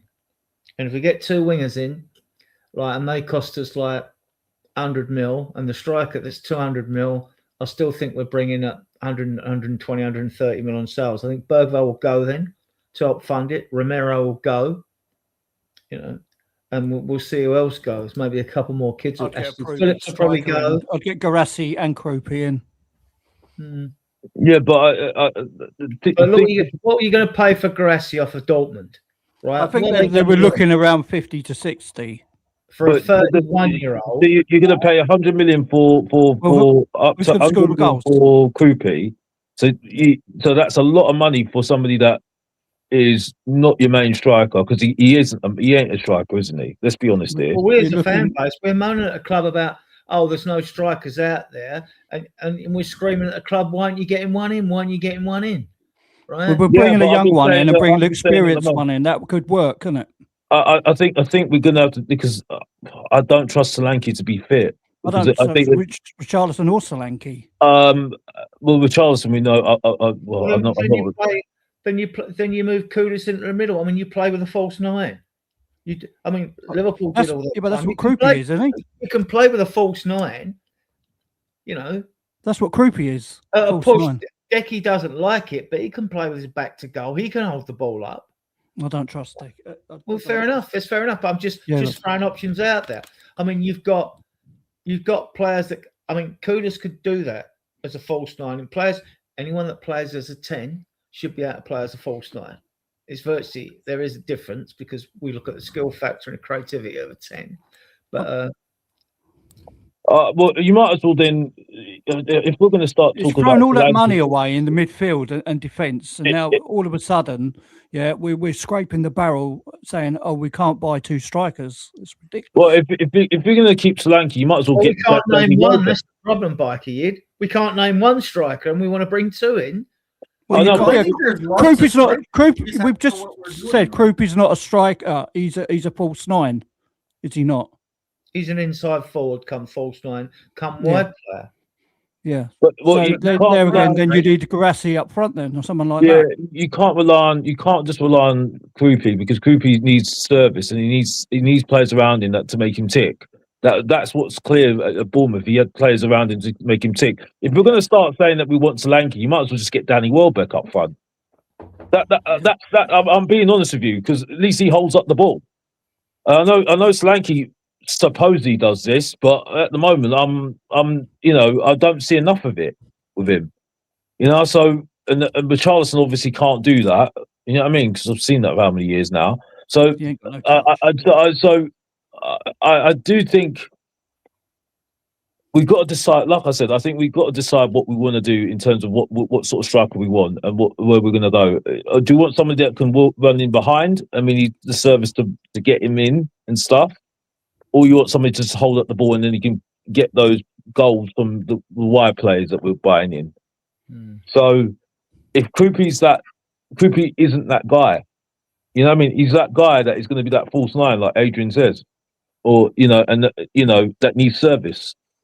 So I'm just confused with how we're going to do this, because if you're going to pay up to 100 million for him, Krupi, what is the system here? Because I think that you can make a system. Like he's a good enough player, he'll fit in, and De Zerbi can make sure he has a system. You just have to make sure that bring the wingers in that make sense with Krupi, right? If that's what you're doing, and that's kind of gets to what Biker Yid was getting to when he says, "Why can't we find these guys that make sense?" Because we've never done a good job of being aligned in everything we're doing. So we'll buy a Krupi and then not think about how he needs to play, right? That's what we've done in the past. We've bought a player and don't think about how he fits into the squad. So I think Alex brings up a lot of good points. Like, what are we going to do with Krupi? That's exactly right. If you're buying Krupi, I got no problem with that. He can be whatever. Who cares if we call him a second false nine, second striker, whatever. Like, he's good enough that he can be there. Much like you see Dembele. I don't know what you call him at PSG, right? He kind of does that. But he works because he has Doué and he has Carvajal out on the outside with him. So we're bringing in Krupi. The important thing is we need to have a plan. And that's where De Zerbi comes in. And that's where what does confuse me is I'm not fully sure that, and I could be totally wrong because I'm no expert, I'm not De Zerbi, is Savio, Kudos, and Krupi. To me, I don't see how that works. Either. Would you take Ferran Torres? I don't see it either. Now I would we're think getting Ferran somewhere. Torres. Now we're getting somewhere. But I think the problem with Ferran Torres at the moment is that if you got him before the final or before the knockouts, I think you wouldn't be thinking too much. Now he scored that. He scored the winner, didn't he? He's the one that scored the winner. Yeah, he did. Yeah, that's kind of pushed his stock up a little bit. Let's be honest here. You know what I mean? Because when you're doing something in that momentous sort of event, in a major tournament like that, you're he's been offered. They want money to buy, so like he's been offered. I don't know much. I'm not against Foreign Tours. I'm not against him because he hasn't got experience in the Premier League. Let me put it to He you played like for this, Man City, guys. didn't he? Let me put this question to everybody here in the chat on the panel. There are top strikers out there. Now, if Spurs are showing this new ambition, surely they can find one to bring into this team, right? Yeah. Surely. Why There's no can't- why can't excuse, we really, find is one, there? Staines? Why can't Huh? we find one that we can agree on? Yeah, but I get Because it. we I don't get know it. how the club's going to play, Adrian, right? That's you it. might That's want right. something No, different. no, I agree. So let me tell you, Brighton. You have a So different let me- idea of how they should play than I do, so we'd like different strikers, right? Yeah, Well, yeah. We talk all have about different opinions Well, on talk strikers. about the way De Zerbi plays. The little I've seen, and I'm not a coach, right? I've watched a lot of football. I'm not a coach. When we've got possession of the ball, we tend to drop into a back three, not as a high block, usually as a mid block. A back three, not on the parked on the halfway line like Poch. And then your fullback goes forward to help with the play. Bit like under Mourinho. Remember when the fullbacks used to drop back and make a back three while the other one went bombing on like that? And pinging balls in behind the back of defenders for an Ollie Watkins or a Krupi to run on, that sort of style. Then you'll also have the centre backs. It might be one or two that can ping balls, all depending if VDV's playing with Senesi or Van Hecker. And you've also got Tonali, who if he's used like he's in Italy, when he wasn't more restrained at Newcastle, who can also ping a ball through when he's getting forward, and so can Fernandes, right? So you're looking at having a forward that can get in behind the back four to be fed through the middle or from the flanks, right? So in defence, everyone drops back, the front three press, and then you man mark from there. That's what I've sort of seen, but I don't know if I'm absolutely right on this. It's just like I watched a few of his videos at Brighton, things like that. So Look, and everyone guys, was saying Brighton were playing fantastic football. So yeah. Look at Brighton. So Brighton's team under De Zerbi, his peak team under De Zerbi, he had a midfield of Casado, McAllister, Sonny March on the right wing, Pascal Grobe, remember him, playmaker type. He was the number 10. Then you had Matoma on the left and Danny Welbeck up front. That's how they played. That's why I say that Danny, they needed somebody that can hold the ball, that is comfortable to do that, and then run bring into the people into play. spaces as well. And run into the spaces. That's the thing as well. It's kind of like the Emil Heskey sort of striker, and I think that's what I was saying at the moment. I mean, I do think what Adrian's saying has got some credit here, because I do think what we're trying to do at the back is doing that, being in that back three, and then when we're in possession to build up the play. I think that's quite important, especially when you've got Fernandes or Tonali that is going to be there. The only thing I would say at the moment is that it's not there that I'm concerned about, because I think the build-up play, even when we saw it last season in the 6 games that we had, and especially against in the Everton game, I saw that build-up play. It's just when we got to the attacking part of it, that was when it went a bit a mess. You get what I'm saying? So this is where I think it went so right when we had the Poch team, because the players had that connection, they had that synergy, and we brought in, and they were just the right sort of players that could connect really well. I think this is where we're having a bit of a problem here. I just think I know Savinho and Javi Simmons have a little bit of synergy, but with Javi Simmons injured, it makes no difference when he's injured, isn't he? So, Xavi's a typical De Zerbi type player, box office. He likes people who can ball carry. Xavi is a ball carrier. He'll get you up that pitch. But like you said earlier in the stream, he needs someone to play the ball through to. Yeah. He needs a striker to run onto the end of it, which at the moment we ain't got. He likes pace, doesn't he? He likes pace, and he likes fast, incisive attacking play. He likes one-touch football. Yeah. When Brighton used to break so quickly, That's They what do. he likes. And I think Savio will suit the system. My only concern with him is goals. I mean, like, just same with the other wingers. You know, so, I mean, like, Solanke got 8 late goals out of his 15 when Johnson scored 22, right? But Johnson, he didn't really do nothing else, did he? You know, and that's into modern football. You can't have any lazy players on the pitch apart from the goalkeeper, really. But everyone's got to put in a shift.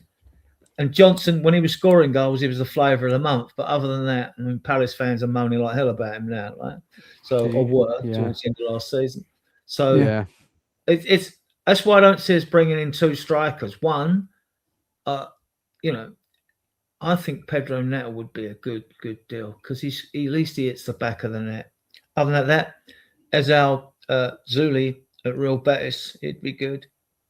And even Nico Williams wasn't at his best for Spain, was he, in the World Cup? He's coming back from fitness, but he could definitely do a job, right?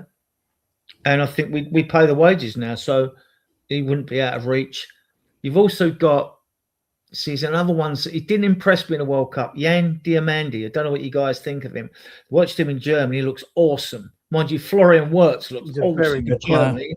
Yeah, Florian Wirtz looked awesome in Germany, and then he's got to Liverpool. He's shown flashes. I think he's one of those players that needs the season to settle in. I think a lot of people, I think they're stunned when they come here and they find the pace of the Premier League. I think players are stunned with it, like, you know. So I don't know where Jan Diamandi will end up, but I think the problem is with Jan Diamande. He's had one season. Yeah, and everyone went over the top about it. Was gone absolutely raving about him. I do feel that it's the same with Krupi. He's had one the winger season on the other and side left. for Senegal, was it? The winger on the other side played better than he did during the World Cup. So I like that idea, the Turam. Ivory But we're getting Coast. Their winger already went somewhere though. The other Ivory guy. Coast, right? Okay. Apparently, Inter want Romero, don't they? But You could get Turam as a swap deal. What do you reckon of that player Sarr, who plays for Palace? The winger. I don't know. Ismail Does he Assar. fit- Is it does- Ismail does- Assar? Does he fit? Does he fit what we want to do though? Because I'm not saying he's bad, but is he very good because of the system that he plays on with Crystal Palace? You know what I mean? As a That's not- depth player, never. I don't think he's ever scored 10 goals in the Premier League, and he's 20. I'm just looking it up. Has Harry left Fulham for Leeds? I didn't see that deal get done. yeah, he did. He's in goals. I was just going to say, I know he's 29, but I took him. I'd have taken him. He scored 9 goals in the league, Sarr, 9 in the conference, 2 in the Carabao Cup, 21 goals last I'm season not for saying I Palace. don't rate. I'm not saying he's not a good player. I'm not saying because he did really well. Like he taken us to pieces at the stadium last season, right? But I just question whether he works well because of the system that he plays at Crystal Palace. For sure. Glasner had, because Glasner had a specific system. De Zerbi might not play with a true 9. I mean, when Aguero left City, they had no 9 till they brought Haaland in. And Liverpool played without a 9 because Bobby Firmino sat deep and you had the 2 wingers, didn't you? So it can be done. I mean, do we want? This is the other thing, you see. We want a 9, right? But if we can't get a 9, are we just going to buy any old shit like we've done before? No, We don't want to do that, do we? This is it. Or we just We suffer don't. it till January and stick with Richarlison and Solanke till January. What's going to appear in January? What is suddenly going to appear in January? This is what I mean. Other players in other leagues might hit form and they might think, yeah, it'll suit us. Adrian, I think I can. It's broken now, Adrian, isn't it, mate? I hear you. I hear you about the Solanke one. The Solanke one, I hear you. Even though I want him gone, right? I'm not hearing it. That's my opinion now. I'm just saying it so people don't tell me to be giving credit when he's doing well, right? But the Richarlison one, sorry, he can't hold the ball. He can't do anything. He's only there to cause chaos when he scores goals. For me, doesn't help De Zerbi whatsoever for me. So I would just cut my losses and gone. They're not both going. Solanke's on a long contract. He's not going anywhere. So he's going to stay. But now we're struggling to bring in another another Well, striker. that's why I'm agreeing. That's why I'm saying to you that I'm coming to your point. I'm saying Solanke at the moment. Yes, I'm loath to say. Will say, in my opinion, the Charleston one. I don't see any point of doing it at all. I mean, I would like both gone, but we're not. If we can't find one that we think we can bring in, we're definitely not bringing in two. No. What I'm saying to you, I agree with you. I'm saying to you, I agree with you that Solanke may end up staying, and I would say yes, that's the best solution at the moment with between the two strikers of Richarlison and Solanke, right? Richarlison for me doesn't suit De Zerbi whatsoever. He's not going to hold up the ball. He's only there to cause chaos. So for me, I'm coming to your point. I'm saying to your point. I'm saying yeah, I'm on your point there. So what I'm looking at the moment is, are we going to get another someone sort of type Solanke type player, right? And then we just focus on the wingers, inside forwards to score the goals, or we're going to look for somebody that's going to be the guy that's going to be going in behind to someone different to Solanke. That's what I'm looking at the moment. That's what we need to mix it up. We need to mix that forward line up. If we could prize him away. Look, if we buy one striker and he gets injured, with that back to Solanke on his own, it's not good enough, man. We've got to have two strikers. If we could prize him away, and he could do a couple of positions, I think Gakpo scores goals. He could do a job for us, a good job for us. I see your point there, but I don't think he's Purcell. I think he's not Purcell. Well, in my video, I said he's a bang average striker, but I would take him because he's better than what we've got. Who's striker? He wasn't bad. He's quite a good player. He's quite a good player. Yeah, he does a lot. He plays between the lines. He can hold the play up. He's good at linking in with players. He scores goals. He's not an out-and-out winger. He's more of an inside forward. The thing with him, I think Liverpool complains about him because, like, he wasn't a pacey, dribbly winger like Savinho is. He's not that. He's definitely not that. But he pops up he does pop up in the penalty area, like in a central position. Yeah, he does. He bangs them in. I mean, he's a good player. He's not top player, but he's better than what we got. Yeah, I think it's better. Well, like, I mean, I'd like, Adrian, guys on the panel. Jeff's comment here. He says Newcastle said Oslia will be their number 9 next season. Wolvermaiden might leave. Would you take him? Tall, physical, can link play, which is what De Zerbi wants. Well, what sort of striker is he? What sort of striker is he? Because from what I understand, he's been playing as a number 10. Yeah, he's that type of player to link the play. I remember the first part of the season, he was doing well for Newcastle. He completely fell off a cliff.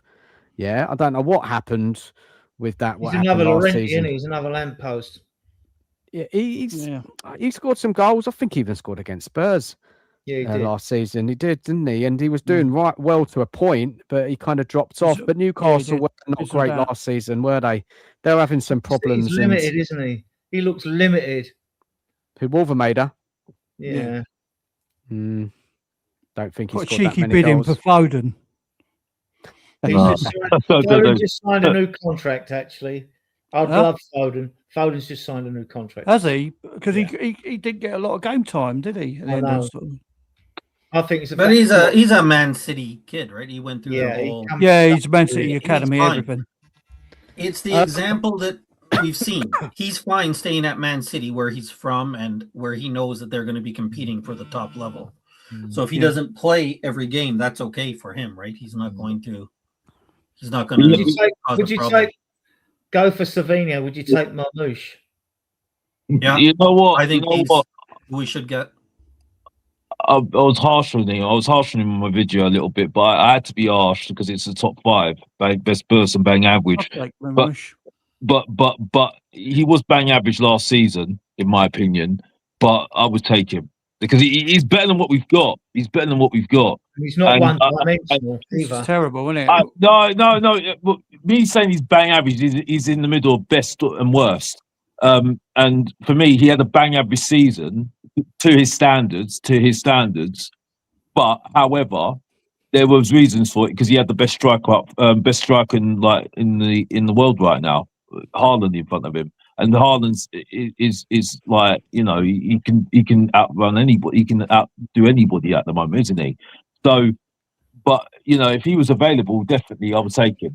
It's just where would you play him? Would you play him as the the striker off the striker, or the striker that's in behind, or how would you do it? You know what I mean? But I definitely think he's got something about him, and I think De Zerbi would love that sort of player. You know what I mean? You know what, Adrian? What you said about Neto, absolutely agree with you. I was so disappointed about Pedro Neto when they said that that link wasn't real. I was a little bit disappointed because that kind of, my eyebrows went up a little bit. You get what I'm saying? So I agree with you on that one. I think they've asked, because I think Chelsea have asked about Romero. So I mean, but Neto, I Tony, don't want Neto Tony, starting guys. Tony for a loan for a season. Listen, Ivan Toney, I just don't think we could handle his ego, his arrogance. I don't think we can handle it. You need those players, though. You need those. Did you hear the way he's virtually slagged off all our signings on Talkshite Radio? I know. I think if Tony was the option, he would already. I think there was a conversation with Tony and Spurs before we were in for him, and he went to Saudi. He probably would like to have come to Spurs, and I think something went wonky there because he was quite disrespectful, in my opinion, on our new signings, Senesi and Van Hecker and all that. This was a few weeks ago. People can correct me if I'm wrong. I thought, well, there's no way you're ever coming to Spurs after what you've said. So, would you see this? Would you see this? Tony was having our signings. Yeah, this was on Talkshite Radio. It was one of the interviews. It was very critical of our signings, right? And I know they like to be controversial on there just for controversial sake on that radio show. But and I thought, and even in a World Cup, I mean, he came on nothing, Right. I think the time we should have signed Tony when he went to Saudi. That was the time. I agree with that. I think he would have been done because there's nothing stopping him from coming. If that's who he wanted, we would have already had him in. I think Adrian said the name just a minute ago. The one that makes the most sense to me, what we're doing, is Marmoush. We're paying the wages. Guys in the chat, let me say something. I messed up with the list. Honestly, didn't have a lot of time to set up this show. Basically, I had a list of strikers on my email, but because of time, I'm so busy. I had to do a load of stuff tonight. I just threw it together, and AI messed up. You've got to be careful with AI, guys. It can catch you out. Apologies for that. I will put that right next time. But look, the name's still good to talk about, isn't it? The name's good. So some of those players have moved on, and this has been a flop, since he's moved on, right? So, it's guys, a different. Go. If it's like there was rumours that they held a meeting that Viv, Charlie held a meeting with. And I don't know if this is true, but the rumour was when they sat down, the pre-season started, was that they were just going to focus on Premier League players, which makes sense. We've only brought in Premier League players, so that makes sense. I don't know if this is true or not, but then then you are looking at Krupi really or Marmoush, aren't you? Would you bring Jack Grealish in? Jack Grealish is. How old is he? Everton want to re-sign him. He's 30. They want to re-sign. They want to sign him. Yeah, he had a great season. He did pretty well. I take. Even though he's got injured, I wanted Grealish last season. I wanted Grealish last season. He would do a job I don't think he's got the pace that De Zerbi wants on the wings, though. No, I don't think he. But he could take a man on, can't he, Adrian? He's another one that throughout his career should have scored more goals. He should have gone to a better side, shouldn't he? Really. Guys, I've got to shut the show in a minute. It's a bit late. I've got to get up early in the morning. Any final thoughts from anyone? But what this conversation tells us is all we're doing is going around in circles and circles and circles with all these strikers. Everyone's got a different opinion on who we should get. The club don't know what they're doing. They don't know who they're going to get. And I just think that they are struggling to move players on. The squad is bloated. There's still a load of these players here who most of the fan base said weren't good enough last season are still in the squad. The likes of, what's his name? Passar. We hear today, I saw something today that they want 40 million for him, and no one's going to pay that for him. And also that, they'd like to move him on, but De Zerbi said that he's quite an interesting player and he offers the squad something different. So it looks like he's going to be staying. So this is what I mean, guys. We can't shift out some of these players. It's a big old struggle when they can't just keep signing players because 93 million otherwise, so far. We're not doing too bad. yeah, Well, they've but I'm got to talking bring about, the young youth in, haven't they? They've yeah, got to but do I'm talking something. about the first team, guys. I'm talking about the first team that the fan base last season said were a load of shit because we finished 17th, and the majority of them are still here, and the club is struggling to shift them out. That's what I'm talking about. This is why it's all come to a grinding halt with these forwards. Yeah, because we've got too many non-homegrown players to get out of the team first before we bring them in. Yeah, but if Romero and Bergvall go, right? Now the rumours is they want 60 mil for Bergvall. And to me, the way prices of players have got going now, I mean, Spurs might get 50 for him or 55 with add-ons or something like that. Then you got Romero, you get 40 for him. And Sarr, There's still not enough. We need more guys. any There's still midfielders many players. proven, I mean, his legs, isn't he, Sarr? His legs in midfield. You get 30 for him. You got enough money to go and get Croupy now, right? So yeah, but Adrian, what I'm saying is, pre-season started. These players are still here.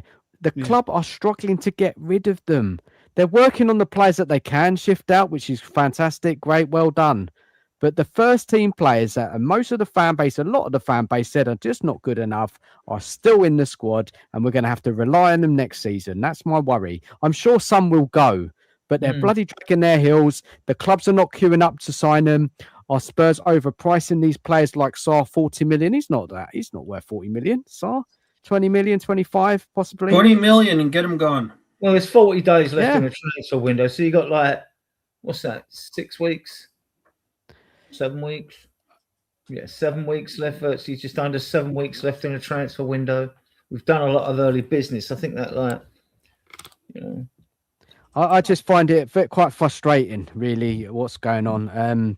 Yes, we've made some fantastic signings so far, but without killers up top, I'm just treading a little bit cautiously for next season because we need goals. We need goals. We need killers. We need people going to put the ball in the net. And at this moment, we haven't got them. And too many question marks for me. Hopefully, those question marks will be answered before the start of the season. The friendlies will start to tell us a lot of how the team is coming together, especially when we get closer to the start of the season where he will select his strongest team. Players from the World Cup will be coming back, but for those later friendlies. And yeah, it'll be great to see how it's coming together. But what I really want, and I'm sure most of the fan base, is that we want a couple of forward players in this team. We want them to be integrated into this team as soon as possible. And I just hope that Spurs step it up in the next few weeks because that's really going to shape our season. Guys, I'm going to end it there. Final thoughts from anybody on the panel, and big up to everyone in the chat as well. Appreciate you all. Yeah, guys, tell me how you're feeling. Well, I'll just say that the time for patience is done. We can't say that it's still got this amount of time because the season is starting August 22nd. Who said that? Preseason has already started. Who said patience? People in the chat, they'll say, you'll hear, Dan. Don't worry, the window still has this many days. We're past it. We're past that point now. World Cup's over. We need actual players in, and as you said, players out. 3 new attackers in minimum, and Richie, Solanke, Tell, those 3 players should be gone as well. Yeah, I'm very confident that De Zerbi want the players in as early as possible to work with. Yeah. I mean, he knows what he's going to get with Senesi and Romero and Porro when they come back. So they'll be back 2 weeks before the season starts, after they've had the 3 weeks holiday. I think we're definitely getting Savio in simply because we've done so much work on him prior to him De Zerbi taking over, and now De Zerbi actually likes the player as well, suits his system. I think he's coming. Regards another winger or a striker, I'm just going to have to wait and see like the rest of us because, and also we see as we all going to watch and see how De Zerbi decides to play as well. It's 4-2-3-1, but it's not the system. It's like watching our players, Look, the football will be better. There's no doubt about it. The football will be better. We'll win more games. been better on the eye. Great, all of that sort of stuff. But we need forwards. We need strikers. Yeah. We need goals. And until I see Spurs make those signings, I'm not going all in next season that we're going to be finishing those top 4, top 5, top 6 spaces. Yeah, I need to be convinced. Rowley, what's your final thoughts on the night, mate? I'm really shocked that we sold Lancashire. I really am, because the boy I think he will come good, that boy, and he's better than Richarlison, 100%. Yeah, if we get a striker in, and he get injured, because that happens, doesn't it? What we got then? We're going to rely on Solanke. You know what I mean? It's just it's not good. It's a worry, Rowley. It's a worry having to rely on those two players. And as I said earlier in the stream, they're injury prone. They don't. Yeah. They're not clinical. They don't score enough goals, I'd and it's going to be a problem. They will score. I'm not saying they won't score at all, because the system De Zerbi is going to create will create more chances. But even so, if you're talking about Spurs really pushing on next season and challenging near the top of the league, trying to win a trophy, I would much prefer to have players in the team who are clinical and are more guaranteed to score goals in the De Zerbi system. Savio's it's not as simple proven as that. It's simple as if Spurs are splashing all this cash, 100 million here, 100 million there, why not go and put that in the forward line as well? It shouldn't be about the money, though, should it? I mean, what it should be about is the player, the quality. Is he an upgrade? Is he at elite level? Absolutely. Or just below elite level? Money talks, Adrian, doesn't it? We have to get good players. We're getting a lot of fans saying, 90 million or 100 million for Krupi's madness. Well, it may well be madness. That's the rate now. Do the recruitment team of De Zerbi think the player's good enough or good enough for the system, right? We've heard all these rumours about Krupi. We don't even know if they're true. We might not even be in for him. We might not even be interested in him. See, so I mean, I don't know until these stories gain gravitas. Until Ornstein says something, he's the only one you can rely on because he's close to the club. That's why you get a free membership to the Athletic if you're a season ticket holder, which shows they're close. Like Romano, he's just clever after the fact, but he's just one of the quickest ones in after Ornstein. So until one of them says something, then take all the stories with a pinch of salt, really. So I'm not convinced with this Savinio, because he's not even proven, is he? He's not proven he can score goals in the Premiership. What have we seen of him? I mean, I hope he comes up. We get him in, and he has a blind eye. Do you know what I mean? But at the end of the day, I've not seen nothing from Savinio. Have you? Any guys? I've watched a lot of video footage, and he's technically superb. He's fast. But that's not goals, is it? That's not goals. I said that earlier. He doesn't score goals. I get it. Entertaining. He's got. If we're going to play wingers, and one striker, we need them to score goals. I don't want them to do tricks. We do. Adrian, with Savinio, it sounds great. Yeah, it sounds great. Yeah, it sounds exciting. And maybe De Zerbi could kind of get his game better. Of course, with good coaching and whatever. Yeah, there's a chance that Savinio could come in and explode under De Zerbi. But I don't like taking risks anymore. The days we supported Spurs so long. How many risks have we taken which have failed flat on the face? I want guaranteed output. And Savinio for me is fit. He's less of a risk than the strikers we've talked about tonight. Fair enough, Adrian. I'm not saying he's a bad player. He's got class. He's got a lot of talent. And if it was him and one other, I'd be more confident then, because then you've got two, like you said, Adrian, two wingers. Yeah, totally with you there. Totally with you. You've got two there challenging. Yeah, him or Gakpo. Who are you going to have? Guys, I've already got to shut the show down. Box office, final thoughts from you, buddy. Scott, did you say final thoughts, mate? I'm not sure if you popped off there a bit. Yep. I just said, again, like the window's there's not as much time as we think they are. We want these players in. I want them in preferably before August 1st so that we have them getting a few preseason games.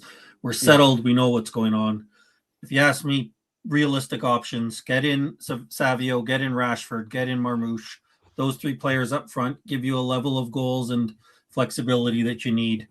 I would be happy with that. I think they're all three realistic to get. Well, we're flying out in a few days. Cheers, Scott. Should have had them all in place, man. Box office. Final thoughts from you, mate. And I've really got to shut it down. Decide on the system you want to play, and then decide what striker fits that system, and then we just move on from there. That's just me at the moment. Because I don't see, there's no specific striker that is really says to me, "Yeah, buy me right now." So yeah, that's just me at the moment. And if we can get it by the end of the transfer window, I think I think that's what we're going to have to deal with at the end of the day at the moment. So, because I just don't see them getting in somebody right now at the moment. I just don't see it. So, yeah, that's my thoughts. Fair enough. Look, guys, channels, what's going on your channels? Start off with Adrian. What you got coming up, mate, so people know in the chat if they want to come and check you out. Well, we've got shows Fridays and Sundays. Fridays at 10 o'clock because for the American audience. Sundays at 9. This Sunday it'll be more of the same. We'll talk about this pre-season game, and it'll be like transfer window roundup discussions. We'll see if any more news breaks. I was expecting Savio to be mentioned by Friday. It's like he's coming in, so we'll see. I definitely think because we are going out on tour. I think we've got the first game on the 29th of July, so it's only 6 days. So I would like to think that we get Savio in by then. Definitely confirmed. It's all done and dusted apart from Man City getting a replacement. So, yeah. So, like I say, that'll be the show for Friday. And it'll be transfers again on Sunday. What times, Adrian? Times so that people know? Friday will be 10 o'clock UK. And Sunday will be 9 o'clock UK. They're like set times.